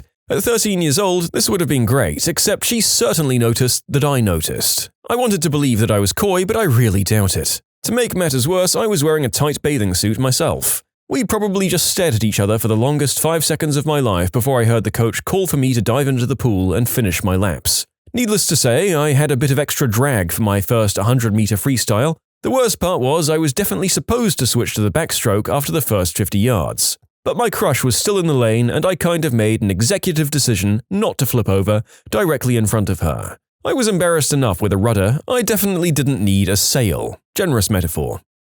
I feel like you could have played the Jaws music if you had decided to do the backstroke, but I can understand you not wanting to give your school that opportunity for lifelong mockery. When I was a freshman in high school, I had an Adidas windbreaker and had a raised monument. Unfortunately, my name was called next to go up in front of the class for my presentation. So real quickly, I tried the old tuck the boy up under your boxer's pants waistline seam so it's not making a tent trick. While I was giving the presentation, I used a hand movement to show something up high, which lifted my shirt up enough to where my member's tip was showing like a turtle head sticking out of a shell. The collective gasp and laughs of the room was all I needed to know that most of the class just saw my manhood. I had a friend in high school that got one and was called to the front of the class. He was wild and just announced that he was pitching a tent and couldn't stand up. Everyone laughed with him instead of at him. I had a huge crush on this chick beside me in high school my freshman year. Out of nowhere, I popped one, and wouldn't you know it, my teacher said, "Okay, I just finished grading your test and I'm going to call you up one by one to see your test scores." And I'll be darned, I was the second. Thankfully, I was in the first row, but I still had a rock-hard eggplant. So as I got up, I acted like there was something on my shoe I was trying to get off, and I made it to her desk. I then leaned on her desk and said, okay, and then as I walked back, I acted like there was still something on my shoe and sat down. "Hey guys, let's walk like gorillas." Happened on my first official date. We were about to get up from our table at the restaurant and old Johnny decides to come on out of nowhere. Told her I had to reply to an important work email even though I was 15 and she knew I didn't have a job, nor was I in the process of applying to one. I just started dating this girl. We were super compatible in so many different ways. When the time finally came to do the deed, I couldn't get an ounce of blood to flow to my little buddy. Bless her heart, she tried and I pushed rope a couple of times, but never got remotely close to being solid. She was probably the most attractive woman I've ever been with, and I think my brain was too focused on performing, and the nerves got the best of me. We ended up giving up and talking about everything, laying in bed together. She started talking about one of her friends who had taken action to not be alive anymore when she was younger. And out of nowhere, Mr. Johnson decides to suddenly become both an unstoppable force and an immovable object. I attribute it to me starting to feel comfortable around her and still being really in the mood. I waited until she finished her story, said a few words and then pulled her on top and let her ride to completion. This day she still jokes about having to whisper sweet suicidal nothings in my ear to get me in the mood. Walked into the kitchen and Dad was in there. I had a solid one, he saw it and told me to go back upstairs.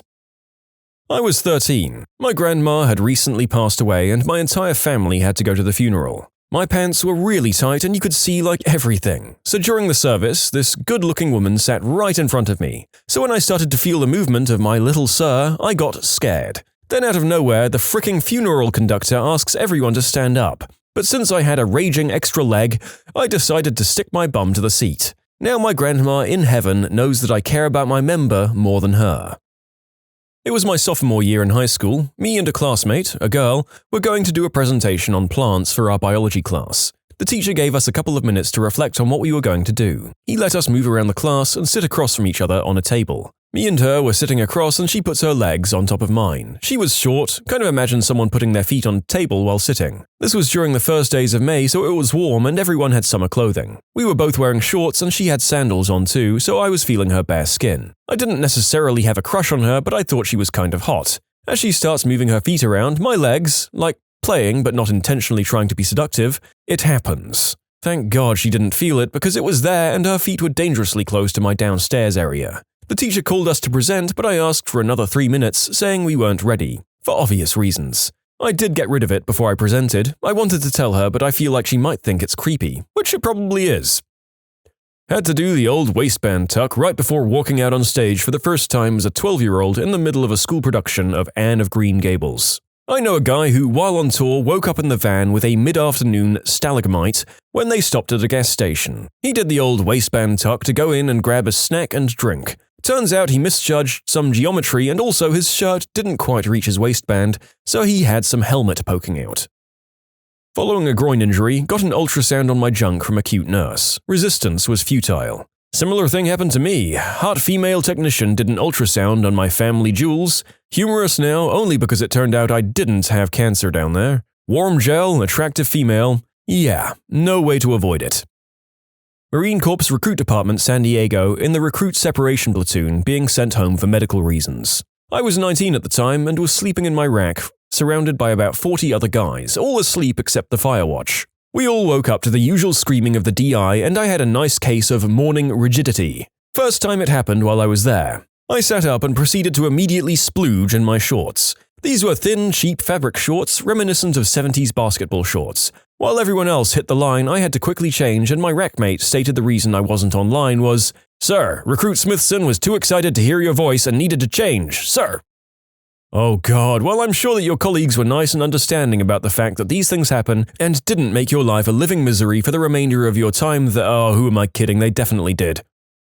I just went through the MCRD San Diego, can confirm that random morning stuff loves to show up at the worst times. Had a dude in my platoon get a rager during hygiene inspection one night. It was the hardest time of my life trying to keep my bearing, while the entire time the DI is screaming, "Put it away right now! Get it out of my sight! If light wasn't coming up so soon, I'd have you transform into Jack Black on the quarterdeck." I knew exactly what my drill instructor was talking about, so I proceeded to lose all of my crap. Not everyone understood what he meant.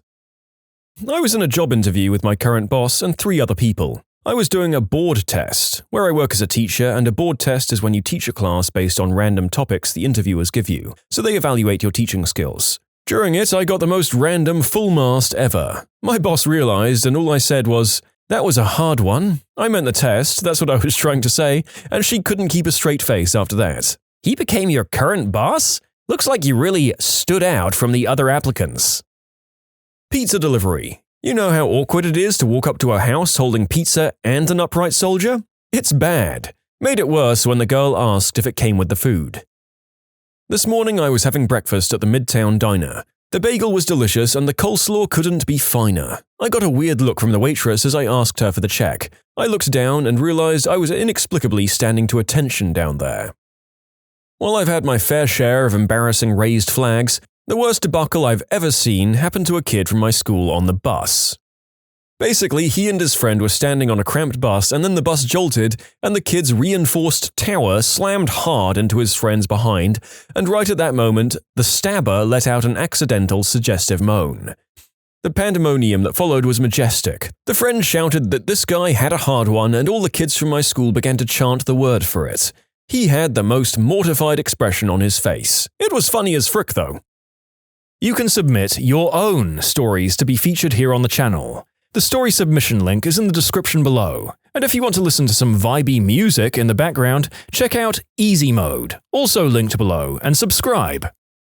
High school junior. I took swimming class as my gym class for that year. Without objectifying too hard, all the girls in the class were really good looking and I was a teenage male. I was particularly fond of this one girl that we will call Alexis. Teacher decides to separate us into 3-person teams and have races, where the teacher decides to call out the stroke she wants you to use as you jump in the water off the diving block. And wouldn't you know it, I got teamed with Alexis. She went first, and as we were lined up, as much as I want to say I was a gentleman, I was just fixated on her butt. Right before she dove in, she turned and said, "Try to keep up," and tossed me a wink, and that's all it took. Bathing suit rager inbound. That wasn't going away anytime soon. It was my turn on the block next. As I dove in, I heard the teacher yell, "Backstroke!" I hit the water and thought that there was no way I was swimming on my back looking like a submarine with the periscope up. I swam freestyle and figured I would play it off like I didn't hear the teacher. The entire lap I only thought about my burning lungs and Sally Jessie Raphael, the unattractive morning talk show host, to get it to go away. Even faking a leg cramp to delay getting out of the pool. Bullet dodged, but my gosh, that was a close call. You weren't on a fricking stealth mission with that one, my dude.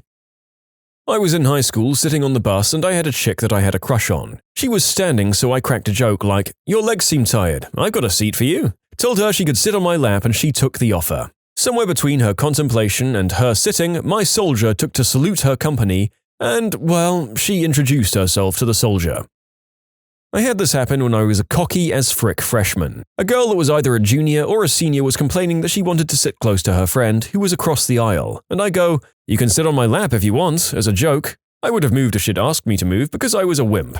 Instead, she sat on my lap, and I got real solid real quick, and she could definitely feel it. And she just sat there and chatted with her friend for the 45-minute bus ride while I turned beet red and died.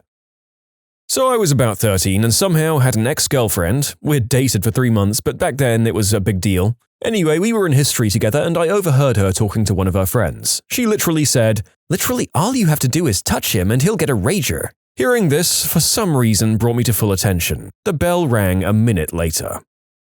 So this isn't a story about me, but I am a 9th grade teacher. I teach a public speaking class and one day we were playing a game. It was a game where we were telling a story, then someone had to come along and add to the story. I called time at 1 minute, and they would have to switch with another storyteller. I noticed this boy kept pulling down his shirt and realized, holy crap, he was totally hiding one. I called time at 40 seconds. I hope no one else in the class noticed. It must be hard being a 9th grade boy. That is a lot more considerate than some teachers, and I sincerely hope that your efforts saved that young sir some serious mockery. Hats off to you.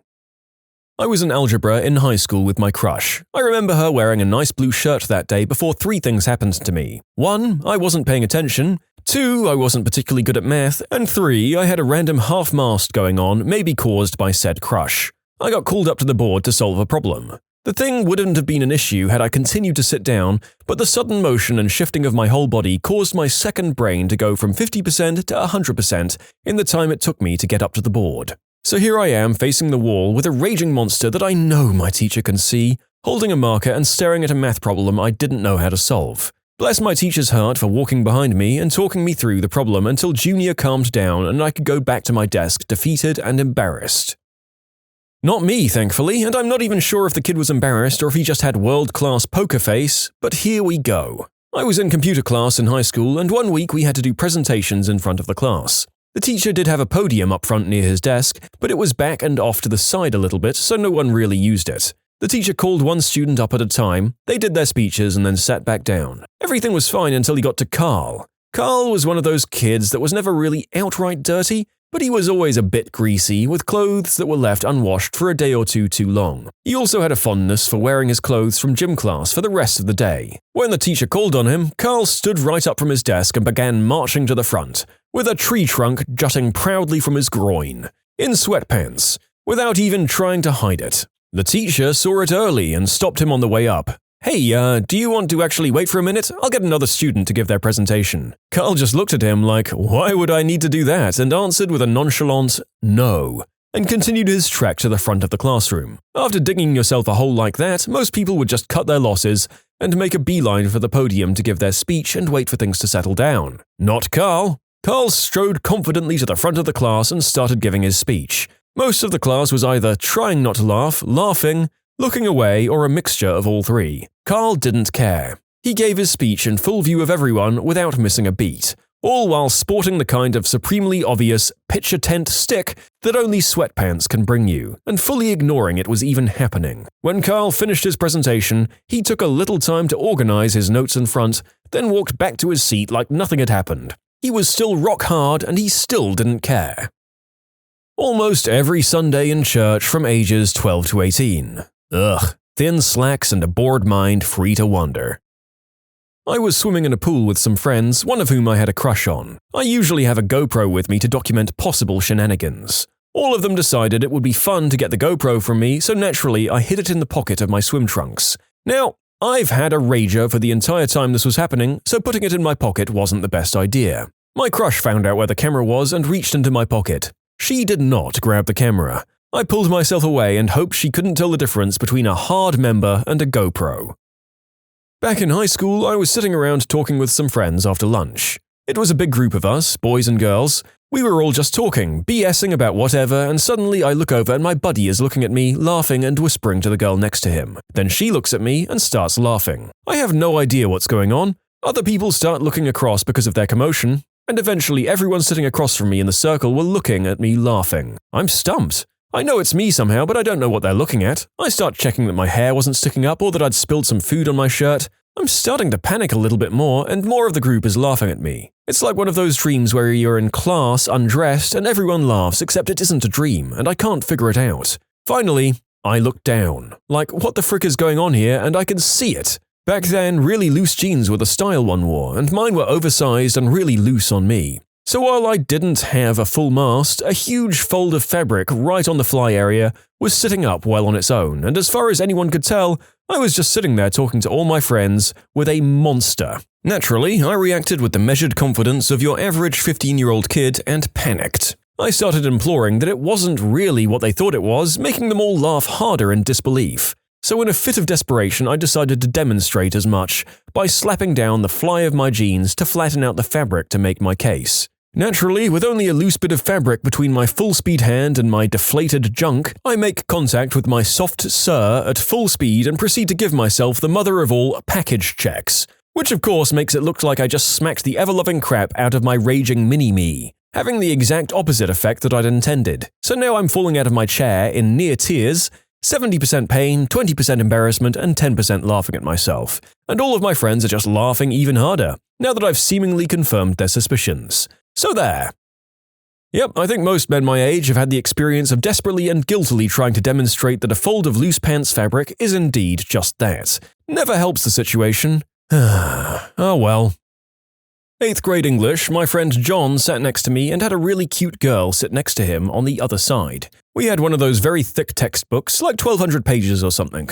One afternoon, while the teacher was talking and writing on the board, John leans over and taps me on the shoulder. Hey, watch this. He had that particular smile that told me I was going to regret whatever happened next. He closes his textbook, slides the text onto his lap, checks the teacher one more time, and leans over to tap Steph on the shoulder. Hey Steph, check this out. Push-ups. Steph looks over and utters an, "Oh my god." She then leans over for a closer look and goes, "How are you doing that? Is that with your legs?" At this point, John's face turns positively evil, and he utters those words we all wish we could say. "That's not my leg." Needless to say, Steph turned bright red, as did I. John cracked up out loud, drawing the teacher's attention, and the rest of the class was spent explaining what happened every time the teacher turned his back. Well, it was 6th grade and I had a hot teacher, Mrs. K. It was the middle of the year and it was a boring day. Me being 12, I saw that she had on pantyhose and a miniskirt, so I began to daydream. I was completely solid, and then she began another assignment. Problem was that she asked someone to pass it out, and that someone was me. So I got up and walked around like a duck with my hands in my pockets, and walked super slowly and passed them out with one hand. Every guy knew why. I was a junior in high school and was in my personal finance class, and I was wearing just sweatpants with no boxers because they got too sweaty during gym, so I was rocking it commando. We were giving presentations on something along the lines of how we were going to be financially independent, and we had all of our papers in a stack, and whatever paper she pulled out had to present. When the teacher called my name, I was still at full mast, so I just waistbanded it. About halfway through my presentation, my Johnson relaxes enough to fall out of my waistband and is just angled up down my pant leg in full view of 30 classmates. This one girl takes a picture of it and sent it in a group that I was in with the cool juniors, who weren't narcs, when we were planning parties. Apparently some people thought I had a huge member due to the way the fabric fell down my leg, so it looked like I had an extra 2 inches. So it all worked out in the end. Children of hoarders. When did your parents go beyond the point of no return? My grandmother was a hoarder, but only with food. She would buy in bulk and never throw anything away, even if it was past the expiration date. When we visited, we would very quietly throw some things away and not tell her. There was a jar of pickles in her fridge that was older than me. I'm 27. She did it because she grew up in extreme poverty and neglect. Her mother would just abandon her and her siblings for days, and they would be reduced to digging through trash to eat. When she grew up, she made sure that there would always be food available. This is a thing about children of the Great Depression. My grandmother was happy as a clam when she found out about big box stores like Costco. So much food, most of it inedible and way past due. I lived with my mum and my grandmother, who were both hoarders. The point of no return began when my grandmother got divorced and moved into a smaller house. That's when the "there's no room for anything" excuse became a thing. I think it's just because my grandmother loves shopping. It's her hobby. She will go to places like Kmart and Big Lots and look at their sale shelves for the best deals and get basically whatever is on the shelf. She forgets what she buys too. On multiple occasions, she'll buy me the same book twice, and for Christmas, she literally gets me whole garbage bags worth of small dumb stuff that was on sale. Women's socks in this case. She even apologizes because there were more presents, but she'd lost them. So decades of losing things results in massive piles of forgotten crap, and she's afraid to just have me or some company go through it because her precious items might be in there. I have a diamond necklace somewhere in there. She hasn't seen that necklace in 20 years. I noticed my dad was over the edge when every cardboard box that entered the house was not allowed to leave because I can't find a use for it. And we also at one point had 14 miniature schnauzers in a single-story suburban house because we don't have one in that color yet. God, the animal hoarding really gets to me. My mother-in-law had to have a chihuahua in every color. Never took the time to potty train any of them and never really paid much attention to them. But she had one in every color. Those poor dogs. Dated a girl whose parents were both established hoarders. In fact, they both already had separate homes and never lived together, because each home was already packed with their respective stuff. That's starting out beyond the point of no return. I should note that although we dated exclusively for 7 months, she'd never invite me back to her place, saying, "It's just a bunch of boxes." I have a feeling that she had the hoarding thing going on as well. In my experience, children of hoarders either hold on to everything or hold on to nothing. I can imagine that after growing up there, you'd either accept it as the normal way of life or completely reject your parents' ways, as many children are wont to do. Must feel very liberating going from smelly, claustrophobic madness to a clinical, empty flat. My mother was a hoarder. I don't know when it started. It was well established by the time I was born. She had been forced to give up 2 babies for adoption in her teens, with rumors unconfirmed that it was a close family member that was the father. After that, it always seemed that she spent the rest of her life trying to fill up the hole that those 2 babies left in her heart. She had 6 more children of her own, plus adopted a 7th, me. And then she just started collecting random homeless people and giving them a place to stay. Our house was a typical hoarder's house, filthy and wall-to-wall with junk piled and stacked. It was a horrible embarrassment, and I wonder sometimes how I'd be different if I'd been raised in a normal home. After we kids were grown, sometimes we would come in collectively and do a massive cleanup of the house, and I can still remember the look of sadness and grief on my mum's face when she would sit and watch passively as we carried off all of her piles of junk. And then she would hide as much junk as she could, to keep us from getting rid of it all. That's when I realized she had a weird dysfunctional attachment to this stuff that normal people don't feel. Prior to that, I'd always just thought of her as lazy or maybe just horribly ignorant of how to organize things. As I understand it in my mother, it was loss. The terrible sense of loss and helplessness she felt in having her babies taken from her. She just couldn't cope with that, and in her mind, keeping things and other people was a way of avoiding loss. It was a comfort to her to have things and people, but never really enough to fulfill her, so she had to always have more. Like an addiction, I guess. I had another thought. As I mentioned, I am adopted. I have various dysfunctions, but no tendency towards hoarding. Both of my sisters, though, who were her natural daughters, have that tendency as well. In times of high stress in their lives, I've seen them start to hoard things and fill up their homes. Fortunately, they have a better network of support and a less traumatic past than my mother had, so they haven't crossed over into the point of no return phase. I just find it interesting that there appears to be a genetic element to hoarding. Dated a girl with a hoarder mum. Their full-size basement, over 2,000 square feet, was always wall-to-wall with just stuff, with a little path to get to the washer and dryer. It didn't creep into the upstairs until the first son moved away. Girlfriend had 2 older brothers, and then the brother's room was filled with dollar store stuff and old clothes. The other brother graduated and moved out, and his room was filled with junk. Then the marriage started to fall apart, and that's the state I saw it in. Then the entry hall was floor-to-ceiling with boxes with about a 2-foot wide path that took you to the living room or right to the bedrooms. The couch was clear with about a 3-foot path in front of it. Racks of clothes stacked with boxes. Lots and lots of unopened dollar store toys. All of her kids were older than 18 and no grandkids. The kitchen was stacked with piles of old newspapers. Only about 2 open spots to eat at the kitchen table. I broke up with her daughter just before she moved out, so I don't know how it ended. I'm guessing not well. This sounds like my in-laws. The kids' rooms were turned into storage one by one as they moved out. It went from stuff they didn't want to throw out to the contents of their parents' houses when they passed away because they couldn't get rid of or sell anything. Now they go to estate sales regularly looking for cheap things to give their kids. They absolutely have good finds once in a while, but for the most part, the stuff is in piles in unused rooms, bedrooms, closets, and wherever else they find. I got laid off, so I took some time to go and clean out my partner's old room. Day 1, I had about 5 full trash bags that I left to go and get some food. I returned to the house to see her going through the trash bags. That's when I realized how bad the problem really was.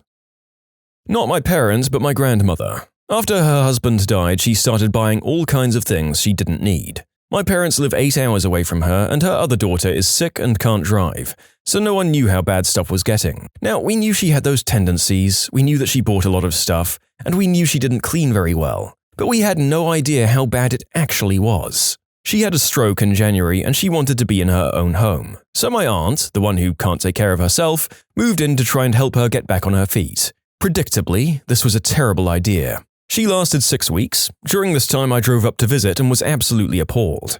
They were eating delivery every night because the kitchen was unusable. Just piles of crap that covered all the counters and stove. We later found out that the stove didn't even work, and blocking you from even entering the kitchen. All over the house there was just trash and crap. And oh god, the mice. So many mice. I think I saw a snake too. I told my aunt at that time that she needed to get grandmother help. Keep in mind that my aunt really couldn't even take care of herself, and she kept insisting they were fine. When I got back home, I called my mum and told her how bad it was. She was in the process of taking off from work when my aunt and grandmother had a terrible falling out. So my mum and dad went over there to take over. I drove up to help and we spent an entire weekend cleaning out 2 bedrooms. Yes, it took an entire weekend for 2 bedrooms. She had 35 Christmas stockings that still had the tags on them. She had probably had 10 years of newspapers in her living room, and when I was there, I offered to take some of them out. She got really upset and flustered and kept telling me no, she was going to go through them.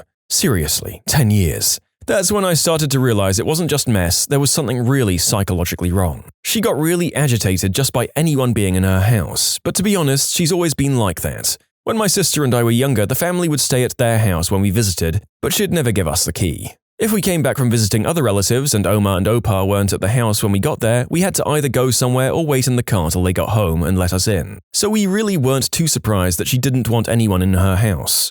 Once we realized the reason, I think it was because she knew how bad it was, though she actively denies it. Just being in the house for more than 10 minutes, our eyes started watering and our noses got really congested. It was clearly a really unhealthy environment. The amount of mouse scat we cleaned out of the cabinets was probably a biohazard. We should have worn the masks from the bathroom, but we'd already thrown them out.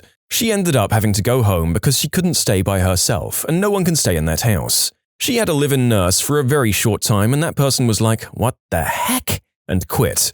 We still haven't finished the house, and to be honest, probably never will. Thanks for listening, it really is helpful to write out. Gosh, this was actually really cathartic.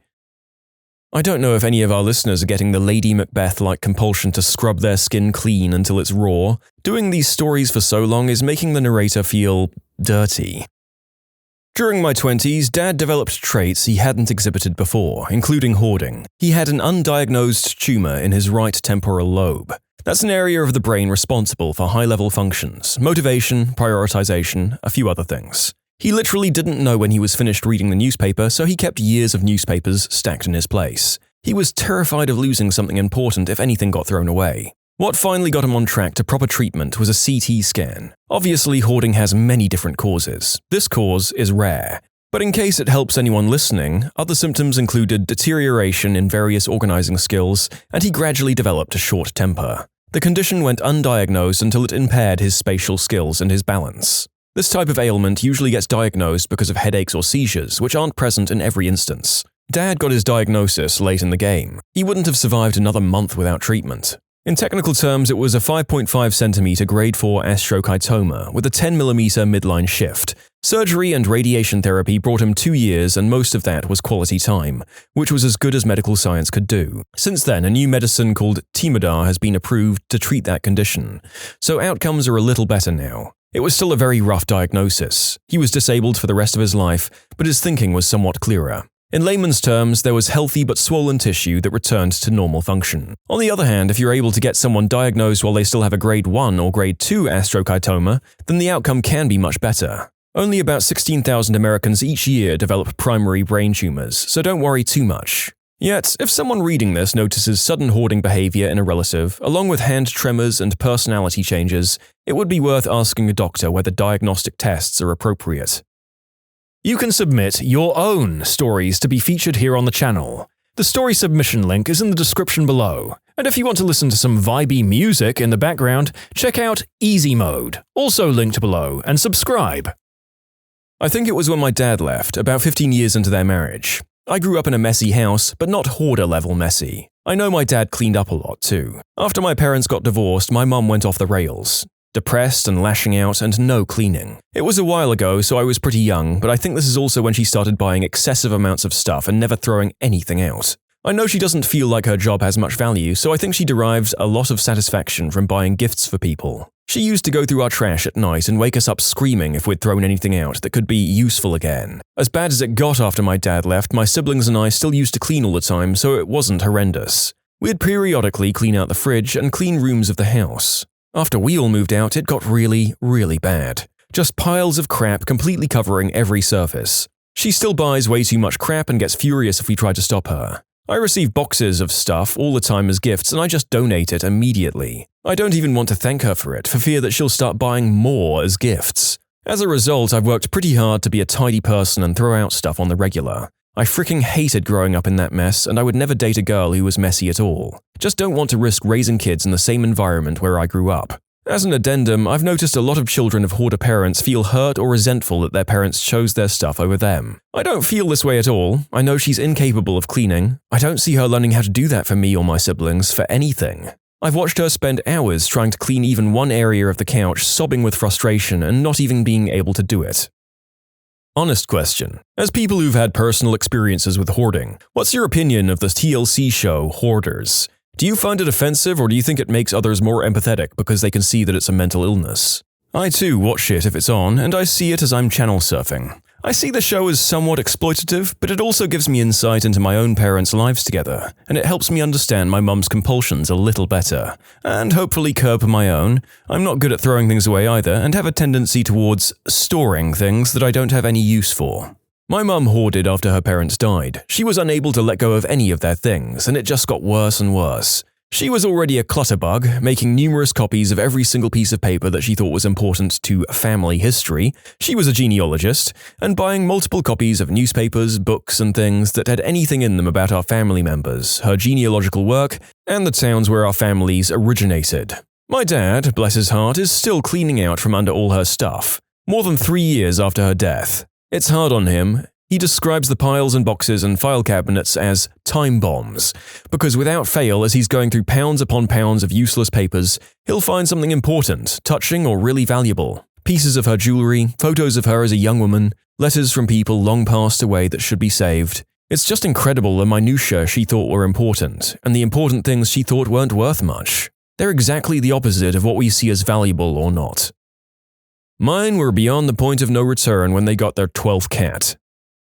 Poor kitties. As damaging as hoarding can be to the people doing it, the fact that it can wildly affect their kids and pets is possibly the most tragic part. Most animals that you see in rescues who come from hoarding situations are wildly traumatized.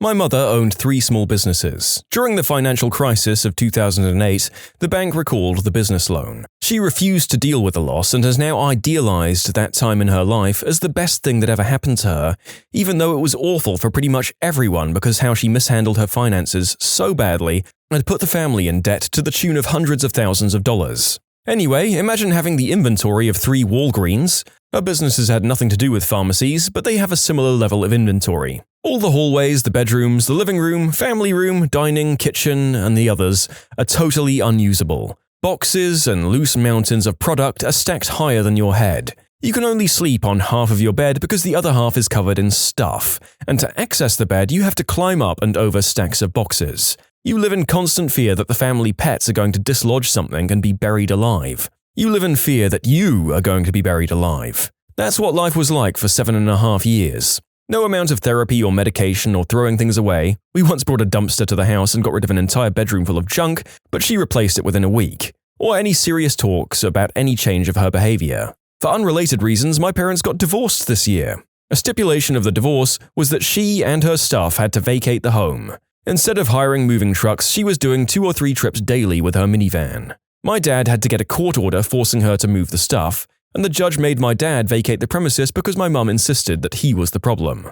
It took a fleet of U-Hauls and 24 hours going hard to remove all her stuff. She's happy with all of her stuff. She chose it over her family over and over again. It was always more important than us, more important than our safety and health. I wish that she loved me more than she loves a box of expired product that hasn't been opened since 2008, but she doesn't, and I've spent a lot of time in therapy dealing with that. I'm so sorry. That really is one of the most emotionally hard things about living with a hoarder. It's miserable dealing with the physical aspects, the filth, danger, and waste, but the emotional aspect of coming in a distant second to useless crud is so much worse.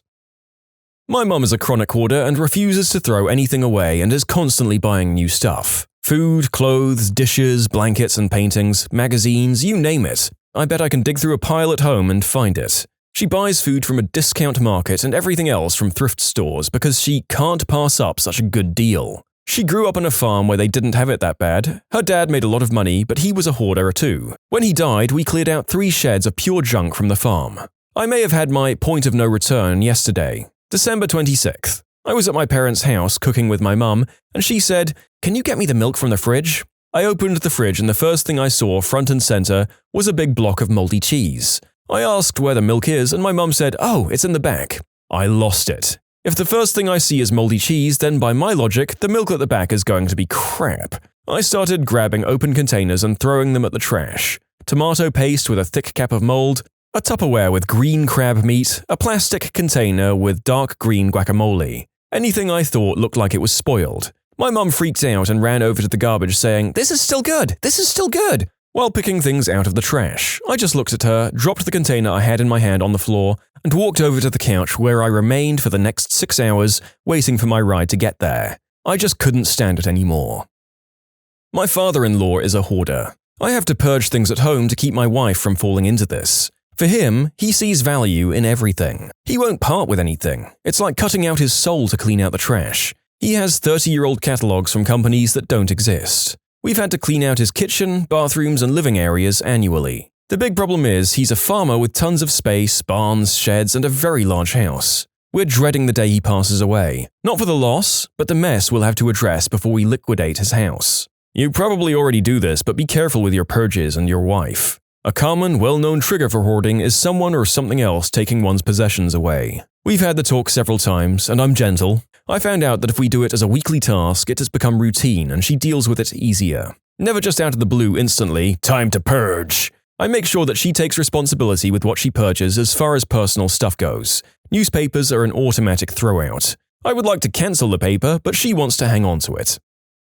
I have the opposite problem. My mom is a minimalist. She's also emotionally remote, and growing up, all love was conditional. I think she wanted the appearance of a perfect household and a perfect life. Any grade less than 90% was punished and bathrooms were cleaned out twice a week. So she'd go through the house and throw out anything that was out of place. Our house was sterile and cold. The only memories I have left of my childhood are a single photo album that she puts in the basement, and anything that I've managed to squirrel away. She has thrown everything away from my dad's childhood and has 3 pictures from hers. I go into a panic when I can't find anything because growing up it meant that she had snatched it. I find myself accumulating stuff, now being an adult, because I'm comforted by things being around me. I can't be attacked when my back is against a hard surface. She gave me a copy of that awful life-saving magic of cleaning up for Christmas. Thanks, Mum.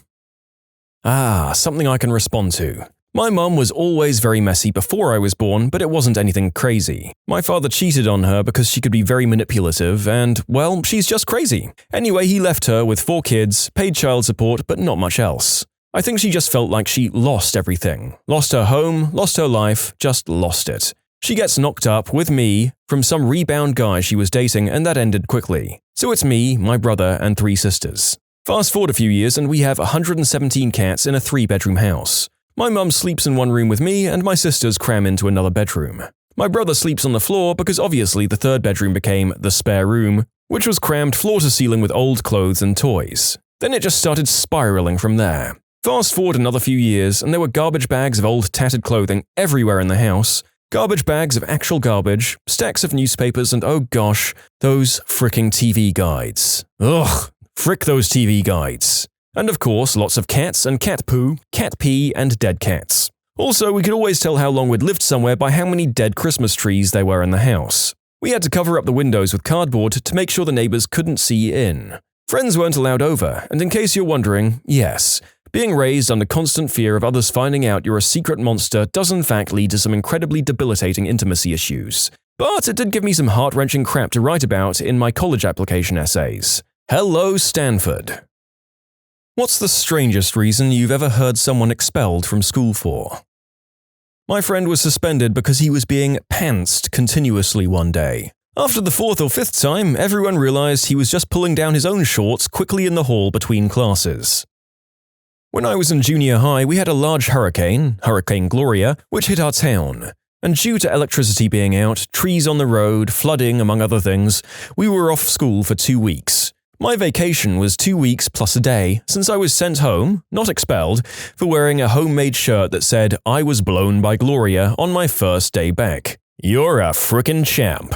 My daughter had a shirt from a store called Masters Bait and Tackle. Only one teacher got it. It was the last semester and she had all of her credits, so she really wanted to get suspended.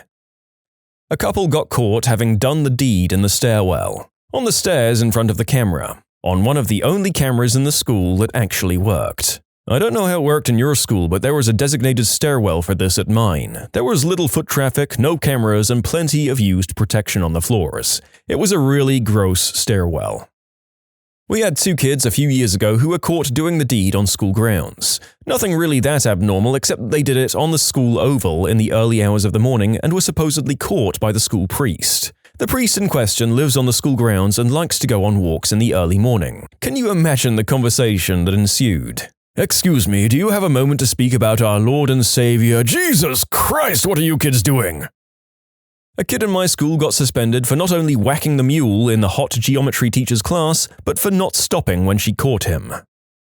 2 guys in my school got expelled for stealing a Rice Krispie treat from the cafeteria. Oh, this made me chuckle, but I remember how strict my school was on stealing from the cafeteria. Supposedly, if you were to have stolen this Rice Krispie there, you'd not only be expelled but criminally charged. I just like that the gravity of the situation was such that not 1 but 2 people were forced to leave the school over the loss of a $1 stock price candy bar. And the worst kind that barely qualifies as candy, too. In 5th grade, there was a classmate of mine and she was not someone who bowed to peer pressure. She started intentionally wearing obvious mismatched socks as a sign of her individuality. She was very quiet and didn't have many friends. Our teacher noticed the mismatched socks and after a week told the girl to wear matching ones. Keep in mind, I'm 69 years old, and this was a very rural public school back in the day. Well, the next week, the girl again was wearing mismatched socks, and the teacher sent her to the principal's office. The principal told the girl to write 500 times, "I will not wear mismatched socks," and sent a note home to the parents. The next day, the girl again wore mismatched socks, and the pages she was told to write said, "I will wear mismatched socks." The principal wasn't amused and suspended her for a week. Now, I didn't know the girl very well, but I sure liked her spirit. I organized a protest for the students to support her. The next morning, there were 92 of us standing in the schoolyard, and despite all threats, we refused to enter the school until the independent girl was allowed in and able to wear mismatched socks. Parents of students were called to come to the school and pick us up because we were all suspended as well. When parents found out what all the ruckus was about, they were very angry with the teacher and the principal. Our school didn't even have a dress code. At the end of the day, the principal caved and gave in to our demands. By junior high school, her family moved and I lost track of her. But that day we stood up for her, changed her, and she became more outgoing and made new friends. This kid in 8th grade, I was a freshman in high school, but we all knew him from middle school, was on one of those free webcam sites chatting with girls and was tickling his pickle in class. The teacher was new, probably in her 2nd year, and was probably 25 years old, and when she saw his computer screen, apparently she broke down in tears. That kid got expelled real quick. A girl that was in 9th when I was in grade 10 was expelled for giving the Australian kiss, down under, to 3 guys at the same time in a dark auditorium during first block, and on more than one occasion. Some guys started whacking it to the pictures in the biology book. In 8th grade, an older cousin taught me how to play craps. Like an idiot, I started running a casino-like thing at lunch. Anyway, I got caught with a massive bag of money and was suspended. My school had a policy that if you were suspended and got into trouble again, you'd be expelled. About a month later, I jumped in a puddle and was sent to the principal. They wanted to expel me, but my parents argued it would ruin my future as I had a perfect academic record. Ended up narrowly escaping expulsion for jumping in a puddle. But did you get to keep the massive bag of money? It was probably like $30, but at the time that was a lot of money to make all by myself. How on earth did they justify trying to expel you for jumping in a puddle? Well, we have 2 anecdotes from OP to judge his character on. First of all, we know he was continually being flippant and flagrantly ignoring or butting heads with any authority figure. More likely though, it was a zero-tolerance policy, which are fricking dumb. Because you can get into situations like this where a not very disturbing or problematic thing suddenly becomes grounds for drastic action. Zero-tolerance policies are also how you get things like kids being suspended for trying to stop a fight between 2 other people, or even just being on the receiving end of physical violence, because that's still being involved in a fight even if they don't throw any punches themselves. My brother's friend prank-called their teacher while my brother was at his house. The kid ended up getting found out. My brother went in and told him he was there. They'd never have known either without him admitting it. As a reward for his honesty, he was suspended for 6 days and had to clean the school. Now kids, what do you do when you're in really deep crap? Come clean? No. You lie till they take you to the station. That is, unfortunately, the lesson of zero tolerance. Never fess up, never admit, never give them anything. Just deny it. Deny. Deny even when it's obvious. Deny when it seems pointless. Because zero tolerance means they'll try to screw you over no matter what. There's no point in helping them do it. Is it the school's way of preparing to help you deal with the police? Absolutely. Always assume that any claims they'll go easy on you if you confess are just bullcrap, which they almost certainly are. Cops are not empowered to change the charges being leveled against you. Honestly, telling my kids about the birds and the bees and mortality will be easy. Warning them that the world is full of officious sadists eager for a chance to screw them, that'll be hard. I didn't get expelled, but I did have some very embarrassing accusations thrown at me by a teacher, which got me in a lot of trouble at home and school. One day I came home from school, 8th grade I think, and my bedroom had been turned inside out and all of my video games had been opened up with the discs all over my desk. I asked my mum what the heck happened and she started yelling at me about how games like Grand Theft Auto were messing me up. I didn't own a copy of GTA, I mostly played JRPGs at the time. Apparently, one of my teachers called up and said I was drawing pictures of people doing the unspeakable act during class. Where this came from, I have no idea. I even showed my parents and teacher all of my notebooks to prove that I'd done no such thing. Yeah, I doodled a lot in class, but nothing that could be interpreted as raunchy in any way. I went back through my notes and discovered I was drawing Frog from Chrono Trigger the day this accusation was made. The teacher implied that video games were turning me into an unspeakable act offender, hence the thorough search of my bedroom by my parents. I guess I'm just really bad at drawing. In elementary school, I got a referral for drawing a Bob Arm from Mario Kart, because apparently I was drawing it to threaten the other students. I was 8! That is literally the least threatening weapon in the whole gaming universe. It's a little wind-up bomb with big white eyes. When I was in high school, I think my sophomore year, there was a senior who was expelled and not allowed to attend graduation because of a tiny pocket knife keychain in his car. It was one of those little freebie ones. At the time, I believe they came with a particular multi-pack of film, about 1.5 inches long with a keyring and containing only a single blade and a nail file. I think. It was barely usable as a letter opener. The guy had one, its ring connected to a bunch of other random keychains in a pile on the dashboard of his car. The dean happened to be walking through the parking lot and saw it, figured out whose car it was, and he was expelled for having a knife at school. Same year, earlier on, someone was expelled for a short piece of scrap copper pipe found in his locker, a leftover from some kludge repair he'd done to his car. It was considered to be paraphernalia from substance use. Zero tolerance is horribly stupid.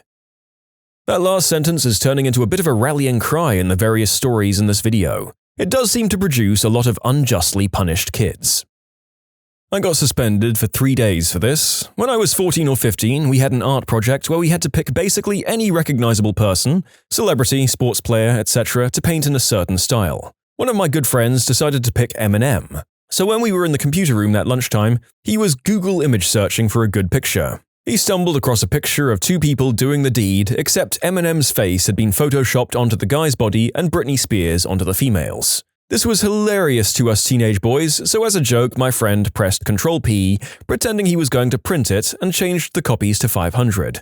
I leaned over and pressed Enter. We'd scarpered out of there when we realized they'd started printing and we couldn't stop it. At the end of lunch, a teacher roared my name from the other end of the corridor, and I obviously immediately knew why. Got taken to the waiting room by the headmaster's office, and my friend, who had been using that computer, was already sitting there. Went into the headmaster's office, and we were both trying to stifle laughs as we saw the huge pile of paper on his desk. My friend explained fully why he was looking for pictures and that he had genuinely stumbled upon it by accident. The headmaster wouldn't believe him, as my friend had used someone else's account to use the internet. Due to his not working, IT continually doing nothing to fix it, and someone figuring out that with some people's usernames, you could put the password as password and it would still let you in. This meant our headmaster thought he'd done it deliberately and was trying to get the other kid in trouble. Best part was our posh English headmaster saying, "Who is M&M?" And I leaned forward and pointed to the guy plowing Brittany from behind and said, "He is." My friend burst out laughing and we were both given 3-day suspensions. My parents weren't impressed, but it was worth it. You can submit your own stories to be featured here on the channel. The story submission link is in the description below. And if you want to listen to some vibey music in the background, check out easymode, also linked below, and subscribe. A guy at my school got expelled and arrested for photocopying dollar bills onto a regular piece of paper and trying to use them in the cafeteria. They also found a garbage bag full of them in a dumpster by his house. Last year, there was a whole operation dedicated to stealing money from the cafeteria. They'd print fake 10s and buy a $1 item with the fake, receiving 9 real dollars back. Of course, they varied the bills they used, but eventually got caught. They made something like $900 in 1 week. Not expelled, but suspended. A stupid boy mucking around in art class, the teacher had enough of it and sent him to sit in the art cabinet on his own for 10 minutes. In most Australian schools, the art cabinet is a small walk-in cupboard with a sliding door. After 2 minutes, the teacher feels mean for sending him there and goes in to check on him. He's got his pants down around his ankles and is whacking the mule. He continues to do it as the teacher is screaming and the whole class can see him through the now open sliding door. He's now well known around the area as the Phantom Puller. This boy is not mentally handicapped in any way, just a full-on idiot. His dad had been friends with my dad for a long time, and naturally he's one of those boys who's developed a long-term crush on me. We're now 22 and he still manages to find me whenever I return to my hometown, with his annoying friends egging him on. When I was 17, I had to write a paper about what I would do if it was my last 24 hours on Earth. Being an idiot, I wrote stuff like blow stuff up and rob liquor stores. Well, my teacher thought I was serious and turned the paper into the principal, who turned it into the police. I got charged with a felony for threats of terror acts and expelled for 6 months. Not really embarrassing, I guess, but funny nevertheless. How did they expect you to write this paper? That seems like the kind of answer they were looking for. I'm going to be a law-abiding citizen sitting at home and staring at the wall. Not expelled, but suspended for 2 weeks. The person was accused of bringing fireworks and bangers into school. It was party poppers for celebrating their friend's birthday. People seem confused by banger. It's what we call them in Ireland. I guess the American equivalent would be firecrackers. You light them and they make a loud bang, hence the name. 2 8th graders from some school in a pretty upper-class area were caught doing the deed in the elevator. On camera. In the elevator. At school. Okay then. Well, I guess the purpose of elevators is for people to get down quick.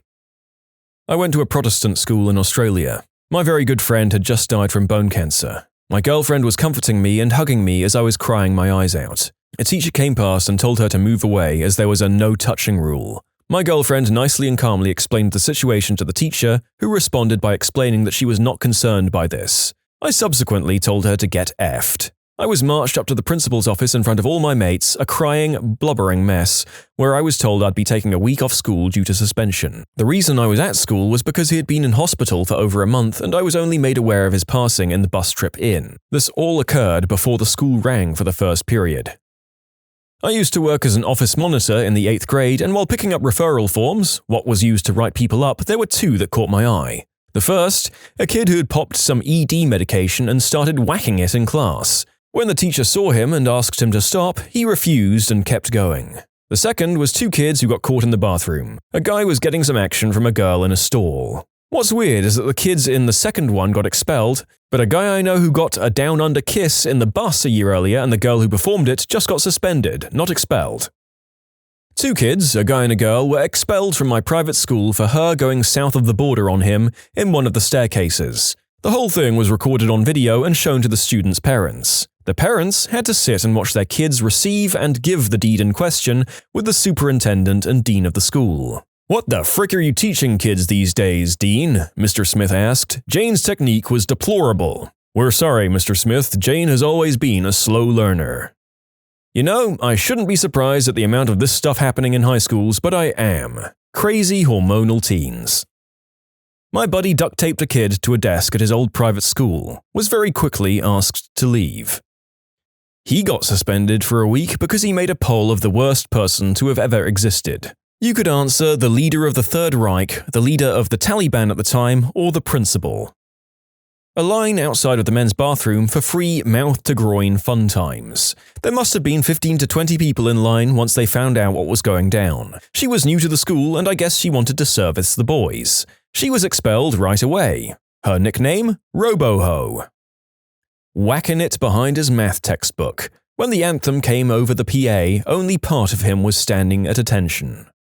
This one guy took a wire to a socket and short-circuited it. The entire building lost power. I almost got suspended for using Brokeback Mountain in a list of love stories in middle school. The teacher called my parents and asked if they were letting me be exposed to that sort of stuff. My parents just laughed. I'm in high school currently, and last year a friend was expelled for writing a threat to a teacher and also made a hit list. Nobody would have known it was him except he dropped it in the hall and a teacher picked it up and read it. I'm kinda glad he got caught. Also, a couple got caught doing the deed in the bathroom when a teacher walked in. Why did a teacher walk in? They were using a teachers-only bathroom. After getting suspended, the guy threatened to go to the school and go postal. Yeah, he's gone too. I was falsely accused of arson and expelled for it. Junior year, I picked up a dirty cigarette habit. Kids smoked everywhere on school grounds. End of the science hall outside, hopping out the giant windows in video class and smoking in a corner and in the locker rooms. Administrators tried like heck to catch the kids, but they rarely ever did. Our halls, science wing, art wing, etc., connected outside via paths around the school perimeter. So it was a circular race when an adult was coming. At any rate, our lunches were broken up into A, B, and C lunch, with our fourth hour scheduled accordingly. I was B. After the first half of algebra, I had to go to lunch with a friend named Jenny. Yes, her real name. We snuck off to go and have a smoke in the upstairs locker room in the gym. We go back into the unused dark showers, which are maze-like, to the turnhole air vent we blow our smoke out of. After we're done, we take our still-lit cigarette butts and rinse them under the faucet, wrap them in paper towels, and toss them in the trash. After I'd finished my process, Jenny started, but someone was quickly coming up the stairs. She rinsed it and tossed it in the trash. We booked it down the back staircase, outside, around the video hall to the science doors and slipped in. Perfumed up and washed hands. Went back to class. 10 minutes later, the entire school was evacuated. The fire department arrives and we watched them hurry up the back stairs to the locker room. Uh-oh. As you can guess, her cigarette didn't hit the water in our hurry to retreat. It caught the trash can on fire, the paper towel dispenser, the wood trim, and then spread to the wooden stalls in the toilets. We were named by the parking attendant, saying she saw us cut across the parking lot where the locker door had been and run toward the video hall. She didn't see us come out. All evidence they had was circumstantial. As everyone was filing inside, a police officer quickly grabbed my arms from behind and cuffed me, in front of all my friends and many others. I was walked to the principal's office. He then accused me of smoking. I emptied my pockets. I had no smokes, lighter, matches. I asked what it was about. He insisted I already knew. Obviously I did, but I'm not buckling. I knew what sort of trouble I'd be in for having the fire department come, no matter how big or small a fire. So, deny, deny, deny. When he said the sentence, "You're being expelled for arson," he sat back and stared at me, eyes glazed and completely deadpan, gauging my reaction. I was speechless. What? Me? I may have been a smoker, I skipped classes several times, but I'd never been in serious trouble before. I had good grades. It took me about 2 minutes to process everything, kind of asking trailing off questions and gaping at him like a fish on land. There was a hearing for both of us in front of the school board. Even though they found cigarettes and a Zippo on Jenny, that witch threw me under the bus when she went after me and confessed. But she took it a step further. Not only did I deny we were both in there, but she put me there and said I lit the paper towel dispenser on fire. It made a big fuss locally, and no school would take me to finish the year and 3 months of high school that I had left. I applied at an alternative high school to have the assistant principal tell me they don't educate pyromaniacs. 6 schools total denied me. Even adult high schools. I was finally accepted 8 months later and graduated with high honors. I lost many friends during it all. A few years ago, several classmates invited me to the graduating class page of my school. Even though I finished my last year somewhere else, I had known all of these people since kindergarten. The admin of the page then removed me and sent a rider email about how I wasn't alumni and never would be. Jenny tried to friend me on Facebook after she got out of jail for something unrelated. The request has been sitting there for over a year. Screw you, Jenny. In cooking class, a girl was flipping a knife around for God knows why and lost her grip. Ended up stabbing herself smack dab in the nether regions. She got suspended for violation of some safety rule or something, but gosh darn, it must have sucked for her. I had a friend in high school who got expelled, later reinstated, because a girl said that he threatened her and then later changed her story to feeling threatened by him. This girl would sit behind him in class and accuse his father of cheating on his mum and being a terrible person for basically no reason. She had this little loser minion who followed her around and basically did whatever she did. Pretty sure the guy was in love with her. So anyway, after like 2 years of this crap, he tells her to shut the F up. Then he got expelled. It was one of the stupidest things I've ever heard. This kid was suspended at my school for throwing biscuits at the goths. It was funny because he thought he was being cool by teasing them, but the goths were catching and eating the biscuits. Hilarious. A guy in my class got expelled because a branch fell out of a tree in front of his feet and they thought he broke it. My niece just got expelled from school for convincing another child to take off his shorts. But she's 3 years old, so I don't understand why it's such a big deal. When did you realize that he or she was not the one? I usually don't mind age gaps like 5 to 10 years. We'd been dating for about 2 months, and I all of a sudden realized just how different we were. We did enjoy our company together, but every time we were out with her friends, I felt like I was back in my early 20s, and every time we went out with my friends, she found it dull and boring. It just didn't work out, and we both kind of agreed that this wouldn't work in the long run. So we left as friends. I think that was more of a personality thing, not the age difference. I'm 14 years younger than my husband. He's 41, I'm 27. We got married when we were 36 and 22. We both have similar personalities and don't care for the going out scene. His mother is in her early 60s and she does like it. Everything I thought I knew about him was a lie. For example, he was fired from McDonald's for peeing in the parking lot in front of customers. He told me he quit. Of course I quit. I eventually stopped peeing. I couldn't pee forever. My bladder is only so big. Honey, where are you going? Honey! When I became more in love with my memories of her than the person standing in front of me. Holy crap. Thanks. I just got out of a pretty bad relationship. She completely changed from the time that I met her until now. The only thing that kept me going was the image of the girl that I fell in love with.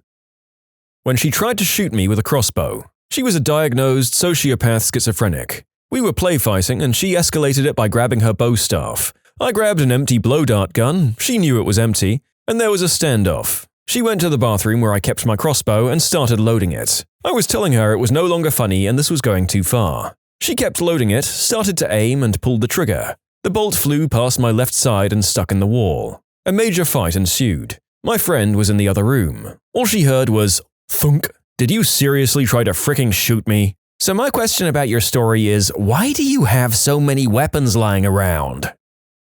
When he didn't want to come and see me, and I had to spend 5 hours in a train every weekend to come and see him. He had the economic possibility to do it, but couldn't be bothered. This worries me. I'm long distance right now, and I'm the one that travels every single time. She came once over Valentine's Day weekend, so of course everything was packed and not normal in the city. She's recently said that she's not coming back up here again, and her dad thinks she's serious about it. I'm getting my master's degree and will probably be here for at least 2 more years. It just seems like she doesn't want to come and see me as much as she doesn't want to be inconvenienced. Long distance is hard. Honestly, if they aren't willing to discuss putting some reciprocal effort in, it might be time to call it quits. When he spent 3 hours screaming at me for overdrafting our joint checking account, I'd written and recorded 2 checks to pay bills. He'd spent over $100 that week at bars and was mad at me that there wasn't enough money to order himself a pizza. After he called me a stupid B-word in front of our daughter, I threw him out. When I realized I was optional. When we went on a trip that was supposed to be our best trip ever, as it's been 14 months that we were apart, and I just didn't feel like I loved him that much anymore. And all the jokes he said seemed so old and we just didn't click. He was once the love of my life, but time passes and I met more people and got older and realized that he wasn't the one I wanted. It sucks, but I can't help it. When I realized that when something fun happened, when I went somewhere or witnessed something cool, had new experiences, learned something and was enjoying life, he was never there. We had totally different interests. He was a nice guy and we had a peaceful life together, but the things I wanted to do weren't things he wanted to do. Now I have someone who loves the same kind of life I do. Still good friends with the ex though. It's odd, this can go the other way too. Had a few friends that were together and they did everything together. Eventually, she just got sick of never having any space, because if he wasn't there or she wasn't there, the person left behind felt left out. The breakup was pretty ugly there, though they seem fine now if they happen to end up in the same place. It's an odd balancing act, having space and time to be an individual, but not so much that you can never interact. I realized when he proposed. Context, he had just broken up with me. I realized it was a game and I called his bluff. When she was making dinner, she asked me to do the dishes from last night. We had plenty of plates left, so I said I'd do it after dinner, so I wouldn't have to do it twice. She ordered me to do it now, and I said no, and she told me that either I'd do it now or get the heck out of her face, or she'd throw the boiling water with beans over me. That's when stuff kind of clicked and I realized I'd been living with a crazy lady for a while. We broke up a few months afterwards, but I hadn't finished letting her blackmail and intimidate me into giving up all my money and dignity yet. Context behind this question, I'm in that part of life where even after breaking my heart, I have difficulty getting over her and I still think we're meant for each other, despite me trying my hardest to be rational about the situation. I'm going to tell you all what someone told me after my first long relationship ended. I said they were full of crap then and didn't listen. I've later apologized to them. He or she is not worth it. If you aren't together, there's a reason. But there's no such thing as the one. There's just finding the one you can live with happily. I spent months pouting and crying and basically being a big witch to everyone, and in retrospect I want to grab my former self and punch him in the head. She wasn't meant for you, you weren't meant for each other, and by having your head up your butt about it, you're probably missing out on other opportunities in life. I sure as heck did. There were 3 major phases. First, we'd been dating for close to 6 months. He had never seen me wear the same outfit twice, that's how little we saw each other. Second, he kept pressuring me to do the deed with him despite me recently being the victim of unwanted advances. He was not considerate of my hesitation or concerns. And third, I didn't want him to be the father of my future children. I didn't want that future with him. So I broke up with him. When she told me how proud she was of me and I realized a truth that I'd long avoided, I had no respect for her or her opinions. She was a nice person and hot, and I wanted to be in love with her, but I was lying to her and to myself to help get over a bad breakup. I ended it, and it was terrible. It was the right thing to do, but it was terrible. When she told me she hated girls and has no girlfriends. When I realized that he was still his mother's baby boy and checked with his mother on everything. When she sat there telling me she couldn't put 100% into the relationship and that her feelings had changed. Once you hit that point, you realize the relationship will never be what it once was. I think it's better to be honest about those things. It sucks and all, but in the long run it's really for the best, even if it hurts on the moment. When she told me, I think we should see other people. Not sure if I'm reading too much into that though. I'd been miserable for over 2 years, but I guess I was complacent. Anyway, I think the final straw was when we went to Disney World during spring break week, and it was ridiculously crowded. She wanted to catch the train to the other side of the park, but the line was very long and I had to use the restroom, so I said, "Why don't you get in line, I'll run to the restroom really quick and meet you here." Fine, no problem.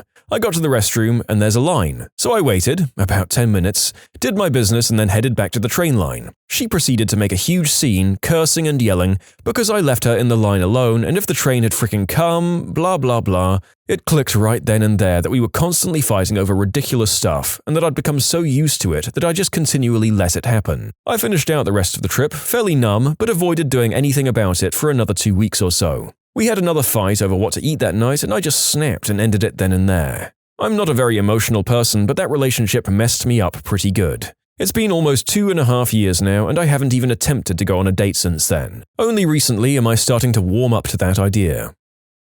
My ex just smoked all day, did all sorts of substances. I'm not against it as long as it's in moderation. She didn't have goals for the future and that put me off.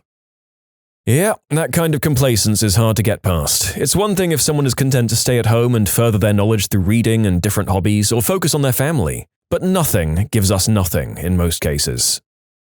After 12 years of marriage and having 2 kids, he started smoking spice and smack without telling me. He choked me to the point where I started blacking out, and I took out my pocket knife and stabbed him in the back to let me go. My survival instincts kicked in. When he got out of jail, he came by against the restraining order, and I swore to him I'd kill him if he touched me again. Then our 10-year-old approached me and told me I needed to divorce Daddy, because if I'm dead on the floor, who's going to protect him and his 2-year-old brother? It broke my heart, but I knew it was time. He's getting served with divorce papers today. Frick. Good for you. You should be proud of yourself for getting out of that. You're setting a great model for your kids, despite all the crap I'm sure they've seen. When I realized I was suppressing my sense of humor to make myself more attractive to him. When she cheated on me with her 45-year-old fat balding co-worker with an ex-wife, a 14-year-old son, and a 6-year relationship with another woman because he's so present when we talk, it's just easy. Good luck with that crap. I was a few weeks away from proposing too. People lose their minds when they have midlife crises. Interestingly, several of her other co-workers reached out to me to say he's known to constantly hit on women at work inappropriately, and he's done this crap before. Part of me almost worries for her. Similar situation for me. Found out 5 months after the fact. 4 months after being talked into signing a lease on a house, and 2 months after getting engaged, that the ex flew to San Francisco for a business trip. Her response was to get mad at me and tell me that we were in a different place then and we weren't together. B-word, I dropped your daughter off at daycare the morning you flew out, and 1 week later you talked to me about the house. Needless to say, engagement was off a week after I found out, moved out, and now have to pay 2 more months remaining on a lease to a place I no longer live in. Oh well, silver linings. Started dating a beautiful engineer with no kids and no effed up childhood and passed to end up screwing up the relationship. Don't worry for her, man, it only leads to doubt. You can submit your own stories to be featured here on the channel. The story submission link is in the description below, and if you want to listen to some vibey music in the background, check out easymode, also linked below, and subscribe. When he stopped caring about himself and gave up. When she said the following, I can't wait till I'm old enough to have kids, I've always wanted kids, which rings true for me too, but I don't want you to be the father of my children. I still want to be with you, but I don't think you're father material. We had been together for over a year. We went through the drive-thru at Crystal and she got mad because I asked for my burgers with no onions or pickles. She said I was inconveniencing her. I told her that I didn't love her anymore and broke up with her that day. He was a super nice guy, probably one of the nicest guys I've ever met and ever will meet. I had a really hard time coming to terms with the fact that this perfectly nice, loving, caring man was not going to be the one for me. There wasn't anything wrong, but nothing was really right either. We had a ton in common. I guess we were just missing the chemistry that you need to make it lasting. The relationship lasted almost a year. It took me a few months to really determine it wasn't right. I suppose the moment I really realized was when I thought, he deserves to be loved the way he loves me, but by someone else. And it didn't bother me to think that. It's been about 2 years since we broke up. He's in a very loving relationship now, and I couldn't be happier for him. We'd been living together for around 6 or 7 months, and I'd been letting her stay rent-free after she graduated. I'd come home and she would be stressed out from not having a job, getting rejected, not getting interviews, and I would try and comfort her despite at that time working the most stressful job I've ever had to date. To the point I was diagnosed with high blood pressure, anxiety, and sleeping disorders. I was able to deal with her ignoring me and being unhappy all the time because I always told myself once she got a job it would get better or get back to normal. Then one day I came home and she complained that I'd left my underwear out on the floor when I left for work that morning, and something just snapped. I'd always known her mother was a perma-grump who could never be happy no matter what, and I couldn't stand being around her for more than a day or two, but suddenly I looked at my girlfriend and I clearly saw her gradually becoming her mother, and me being powerless to stop it. I saw that no matter what happened, no matter what I did, she was always going to find a way to be unhappy, and I just couldn't bear the idea of spending the rest of my life with someone like that. I also resented the fact that she was simultaneously dead set against becoming a traditional homemaker or mother, but at the same time doing a career that paid less than minimum wage. In essence, she just couldn't have been more useless to me if she tried. I wish we had had more time to talk about these things. I wish I could have articulated all of this when we were still together instead of years later, after a great deal of soul-searching. But alas, I needed hindsight before I realized a lot of what I was feeling and thinking. Thanks for letting me get this out. This feels so good to talk about. Thinking more about it, I never feel like she was wrong for not wanting to be a traditional homemaker. I just feel like she would have had to go one way or the other, and I felt like she was going to blame me for forcing her to, and ultimately resent me for it. The worst part was, that was exactly what happened in her parents' relationship, and that was why they divorced. When she complained about me leaving my underwear on the floor, I felt like I could have given her a mansion to live in and enough money to last the rest of our lives, and she would have still found a way to bring us both down over nothing. It broke my heart. I want to clarify something. That when I say she didn't want to do childcare or homemaking, she was super specific about that point. It wasn't just an offhand comment. In fact, every time we started talking about marriage, she would launch into a long spiel about the things she definitely wasn't going to do. I kinda go back and forth with this. What if she was? Don't do that to yourself, man. She's only going to hold you back when the one comes into your life for real. And if you're going to end up with her, it'll happen eventually all on its own. But don't let that possibility cloud your vision. For all intents and purposes, she was not your one. Honestly, when I discovered that he hated animals. I don't hate animals or even dislike them, but I would prefer to not have animals in the house that I live in. I just don't feel like having hair everywhere. Especially when I'm eating and a dog or cat comes by, I feel like there's a hair in my food or something. I love other people's animals, I just don't like animals in the house. Maybe a fish would be okay. Does this make me a butthole? When I went to her house one morning and she had a black eye, she said she tried to break up a fight that a friend of mine was involved in at a club.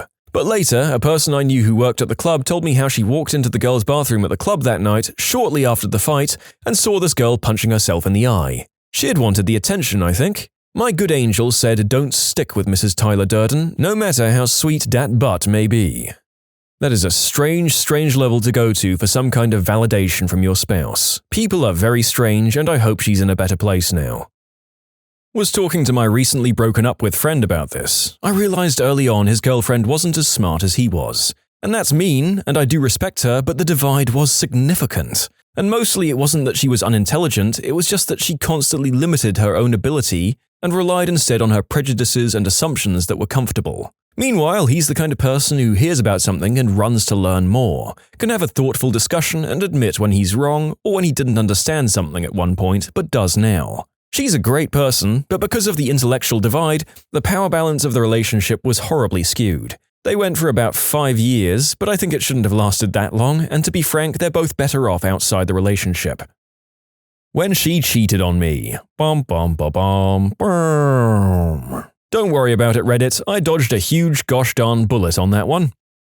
When she told me her list of ridiculous fears, started wearing children's clothing, said she started seeing crap and began to suck on pacifiers, and showered less. I was 16 at the time, but still, that's not normal at that age. That's not really normal for any age. When she started doing the deed with someone else while telling me she was going to her friend's cottage. When she moved out of the house while I was at work, but still wanted to stay together, because there was too much me in our house and not enough her. When she threatened to turn my social worker mum into child protective services. She was one of the longest-lasting, highly respected counselors in our community. My ex-girlfriend didn't like her and was a major B-word. This was nearly 2 years ago. It's true that there are bat-crap crazy people who think it's okay to start crap with people for no reason other than their own bat-crap emotions. It's also true that there are a large number of people in caretaking positions who do it because it gives them power over people and allows them to punch down on someone more vulnerable than themselves. The truth in this case? Who knows? When I had to ask for compliments because the never-ending slew of funny insults about my looks and intelligence were beginning to really get me down, his only nice thing to say about me was, "You've got a nice chest." When she told me I wasn't the same person I was before I went to Afghanistan and that she didn't like the person I am now. We just got busy with stuff and didn't feel like putting in the effort anymore. It was a long distance, too.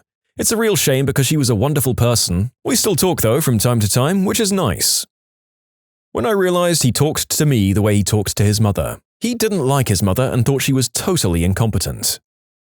He chose the worst times to tell me heartbreaking things, telling me he'd decided, after telling me otherwise for 2 years, that he never wanted kids, on my birthday, on our way home from my parents, calling me names, ignoring me, refusing to tell me why he was upset with me, and making me cry on the way to my parents for a party, making me lie about why my eyes were all puffy and red. In the end, he cheated on me, and I tried to get over it, but after a few months I realized it wasn't worth it and that he wasn't right for me. We stayed friends until something big happened last year, and I just don't want that kind of drama in my life. I dated a lot of the wrong guys after that, but came to realize exactly what I wanted in a partner, and so I didn't settle for anything that didn't feel right. Very happy now that I found the right person for me. We're planning on getting married and looking for a house this summer.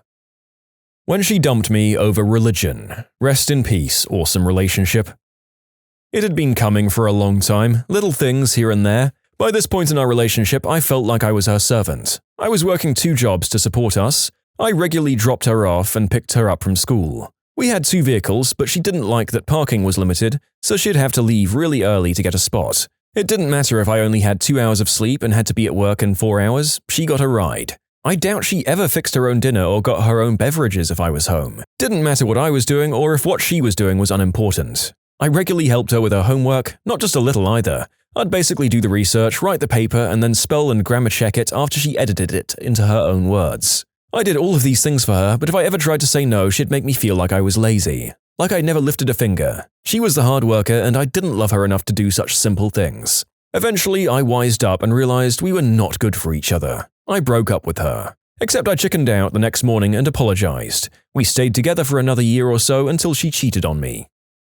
We had been dating for 4.5 years. We were best friends and it was working great, and he was planning the proposal. We thought we had everything figured out. My mum took me on a 2.5-week vacation to another country to visit relatives. I got back to the apartment that I shared with him before he was due home from classes and felt panic when I heard his keys at the door. I wasn't excited to see him. It was weird. It's not like we hadn't kept in touch the entire time I was gone, and it's not like anything had changed. But for some reason, it was just weird. Some part of me just knew. I grew distant and didn't talk to him as much. He brought up my strange behavior about a week later, and another weekend after that, we broke up. He moved out. We don't talk anymore because he loves me and it would hurt him. But sometimes I miss having him as my best friend.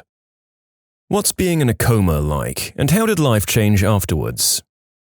My friend told me that while he was snowboarding, he hit a tree, fell unconscious and was airlifted to hospital and in a coma for 2 weeks. While he was in a coma, he remembers walking in a field, a wolf by his side, walking towards a tree in the distance. For days, he wasn't getting any closer to the tree, then suddenly he and the wolf got closer and closer until they were at the tree. The tree was beautiful and it had a face, but the face kept changing faces, from people he had met in the past to people he met later in life. The tree reached its hand out toward him and was holding a key. He grabbed the key from the tree, held it to his heart, and the wolf disappeared. The tree disappeared and he woke up. He now volunteers in a wolf sanctuary. I can't remember where, but I've heard similar stories. People climbing stairs endlessly, trying to reach an island by a boat, waiting for a plane to land. Only when they got to the top of the stairs, reached the island or the plane landed, and they got off, did they wake up. Honestly, still feeling the after effects some 7 months later. I always feel high, like a piece of me is gone and won't come back. I spent the first 6 weeks after waking up wondering who I was. I've been diagnosed with depersonalization derealization disorder. Look into it, there's a lot of us out there. It's so hard sometimes to get through it. I wake up every morning wondering if I'm even real. No one understands and they just give me Xanax to deal with the panic attacks. Walking in woods really helps me a lot, and just trying to be normal and doing things you used to helps. But there isn't a day that goes by that I don't feel like I'm back at square one. To anyone else going through this, all I can say is stay strong. I remember someone saying that they felt the same way you do after a coma, and they felt like they were in that twilight zone you're in when you first wake up from sleeping. He went bungee jumping off a bridge and had a fear of heights, and he said it was like someone flipped a switch and he felt normal again after that. I was in a medically induced coma for 2 weeks or so, and I was on a crap ton of medication and had some horrible hallucinations, an experience I'm told by ICU nurses is very common. I knew I was injured and in hospital. Apparently they kept waking me every day to check my brain function, but I was not aware of why, so I spent a lot of time very confused with vague hospital-based nightmares. Also, some Game of Thrones hallucinations, because my brother visited and talked about the show at my bedside, and I fought a dragon as a result in my head. I can't say exactly how much time passed because A, it was more than 2 years ago, and I've tried to forget, and B, things from the outside broke in, but from different times than you'd expect. A news story from 1 week into the coma felt like it was at the start of the hallucinations. But I might be remembering things wrong. The brain works in very mysterious ways, especially when you're high as frick. I don't remember waking up or learning about my accident, though I've been informed I had to be told every 30 minutes or so for the first few hours I was awake, as I'd start to panic and be confused. I only remember the day after I woke up, when I already knew what had happened. I wouldn't recommend the experience to anyone, though I did later get a tattoo of a dragon to commemorate it. So far, medically induced coma sounds much less pleasant than the accidental sort. I suppose that in the greater scheme of things, it's probably better to have something like this be controlled, though.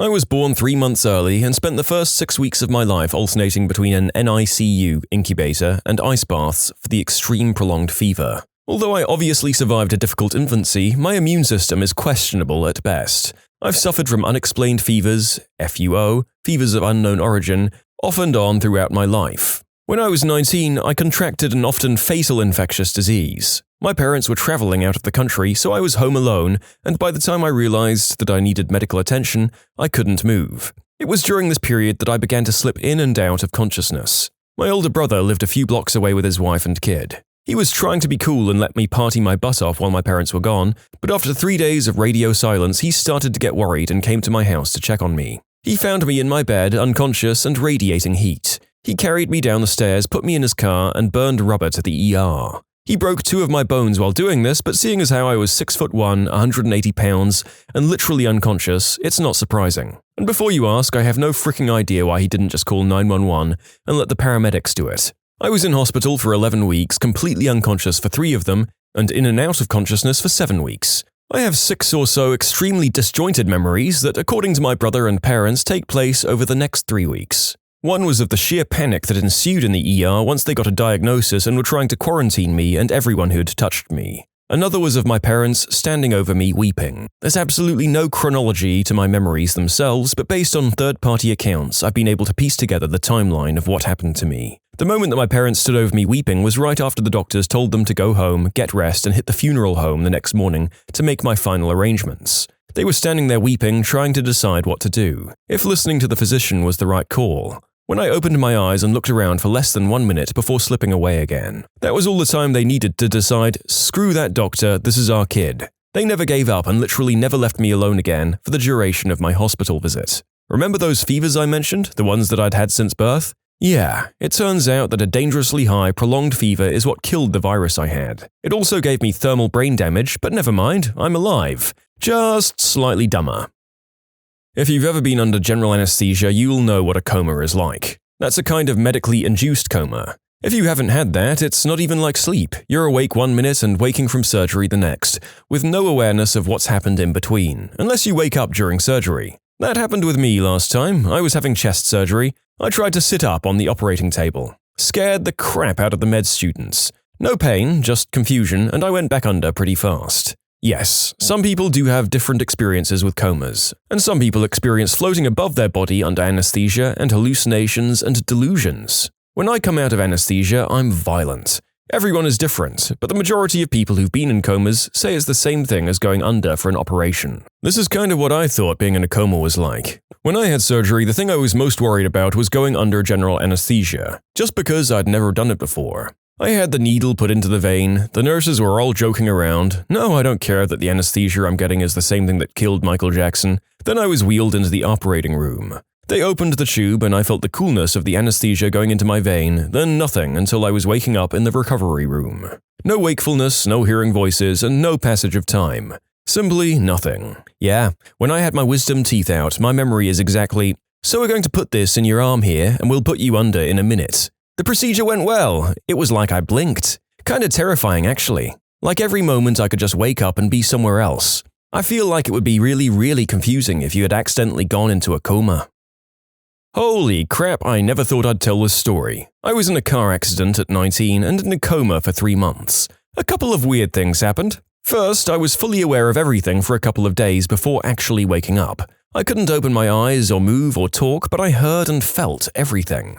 It was terrifying because I honestly thought it would last forever. After 2 days of this, I fell asleep, and when I woke up, I was fully conscious and never more relieved in my life. I thought at first that I'd just slept for 3 months, but after a couple of weeks of being out of the coma, I started having the weird, most vivid recurring dreams and flashbacks of literally being another person. I'd never experienced anything like this before the coma. I'd never had a recurring dream in my life, but since the coma, I've had the same 4 or 5 dreams hundreds of times, and in each one I'm the same person, but not me. They're freaky, and I always wake up panicked and often find out that I'm sleepwalking as well. And that also never happened before the coma. I'm pretty convinced that during the coma I lived some other life in a super long and intense dream. It's the only explanation I can come up with. I definitely recall reading about a guy who was in a coma or dream and lived a completely separate life. When he woke up, he was devastated because he had a whole family, wife and children, in the dream and then they were gone. I've had vivid dreams just when I was lying in bed with a fever, so maybe it's just the default screensaver of an inactive brain. Mine after 2 days were pretty intense and skewed my reality out of whack, so I can imagine a brain's creation after 3 months would be a pretty rough illusion to be pulled out of. I was in a coma for 3 weeks nearly 3 years ago, nearly dying several times from double pneumonia and a strain of flu that was killing younger, healthier people. I remember precisely nothing. Little flashes of faces and pieces of dialogue maybe. Everything I know about that period was told to me by my parents, boyfriend at the time, and doctors and nurses. Maybe some people can hear what's going on around them while they're in a comatose state, but I wasn't one of them. My mum talked to me the whole time and read to me, hoping I could hear. I actually brought a book with me to the ER since it's not like I was expecting the coma, so she found that and read from it. It was The Bedroom Life of Catherine M. When I awoke, I wasn't confused or anything. I recognized that I was in a hospital room, and I remember being in the ER weeks before. It was the last thing I remembered. I thought maybe I'd been there a couple of days and had just slept off the worst of it. Then I saw the dry erase board on the wall in front of me where someone had thoughtfully written the date. My first thought? I'm so tired. My second thought? I can't move. My third thought was, I can't talk? What the frick is this thing in my throat? Get it out! Get it out! Get it out! Turns out the coma is the good part. The recovery afterward, learning to walk again because your muscles have atrophied, waiting for your voice to come back because you've been intubated all this time, trying to pee without help, and oh man, really trying hard to not get depressed. That's the crap show. Epilogue, after I woke up, 1,000 doctors and nurses came in to gawk at me and called me a miracle because apparently that's how close I was to death. The ones that helped me survive kept asking if I remembered them, which made me nuts. Like, I know they spent their entire work shifts for 3 weeks with me, but I was comatose, so sorry, no, I don't remember you. You can submit your own stories to be featured here on the channel. The story submission link is in the description below. And if you want to listen to some vibey music in the background, check out easymode, also linked below, and subscribe. I was in a car accident when I was 17 and was in an induced coma for 2 weeks. I remember bits and pieces. I remember one thing in particular right before being taken off the medication. I remember being told I needed to stop moving because I'd been in a wreck. I remember looking around and seeing 2 midget doctors jumping from one bed to another trying to get to me. They were wearing full-size medical gear that dragged on the floor behind them. They got to my bed and put more medicine in me. I looked back and they jumped off the bed and started walking out the door, laughing. After I was woken from the coma, I asked about the midget doctors. Turns out there weren't any midget doctors. You were in a midget hospital, but then they moved you. Last year at the end of July, my transplant kidney was failing and I'd caught pneumonia. Doctors were like, we're going to put you under for a few days, and I was like, what do you mean under? Well, they told me and I called my parents across the United States. Little did I know I'd wake up 5 weeks later. Apparently, it was a fight. I woke to my parents at my side. I thought it was just a day or two, but yeah, 5 weeks had passed and no one told me it was September, till I was up for like a week. Missed my 33rd birthday last year. Well, I had really vivid dreams that were mostly great. I'll go into detail about the dreams mainly because I really haven't done it before. Traveling places, seeing things, crazy parties on charter planes with tigers and motorcycles. I can accurately recall about 5 to 10 of them. Then I had one particular nightmare that was really scary, that was like Mario meets dialysis in a 007 GoldenEye bunker. Mind you, my transplant kidney failed while I was under, so they had to put me back on dialysis without my acknowledgement. But that was the only part I can recall. I remember swimming somewhere tropical like Hawaii or something, and the water was really thick but I could still almost breathe. Then another one that was probably the strangest and most laughable. I remember being suddenly in some Asian skyscraper in some fast food joint of all places, trying to play this motorcycle game so I could win money to Uber back home. Then laughing to myself because that would take a lot of money to Uber back from Asia. That one was really weird and felt like Inception or something. The frickin' Matrix. In terms of input, 2 things stuck out. My mum on that plane telling me not to do substances, and the other one was doing yoga with Bindi Irwin. Well, when I woke in September, I was still foggy, but I remembered all of those dreams pretty accurately. I thought I was just having a lot of strange dreams. The Bindi input was apparently because my parents had been watching television and she had been on Dancing with the Stars or was training for it or something. So basically, I was atrophied to crap. I was out for 5 weeks, didn't stand for 10 weeks, didn't walk till 12 weeks. About a total of 7 to 8 months recovery, but was still rough around the edges for most of this year, 2016. Doing much better though.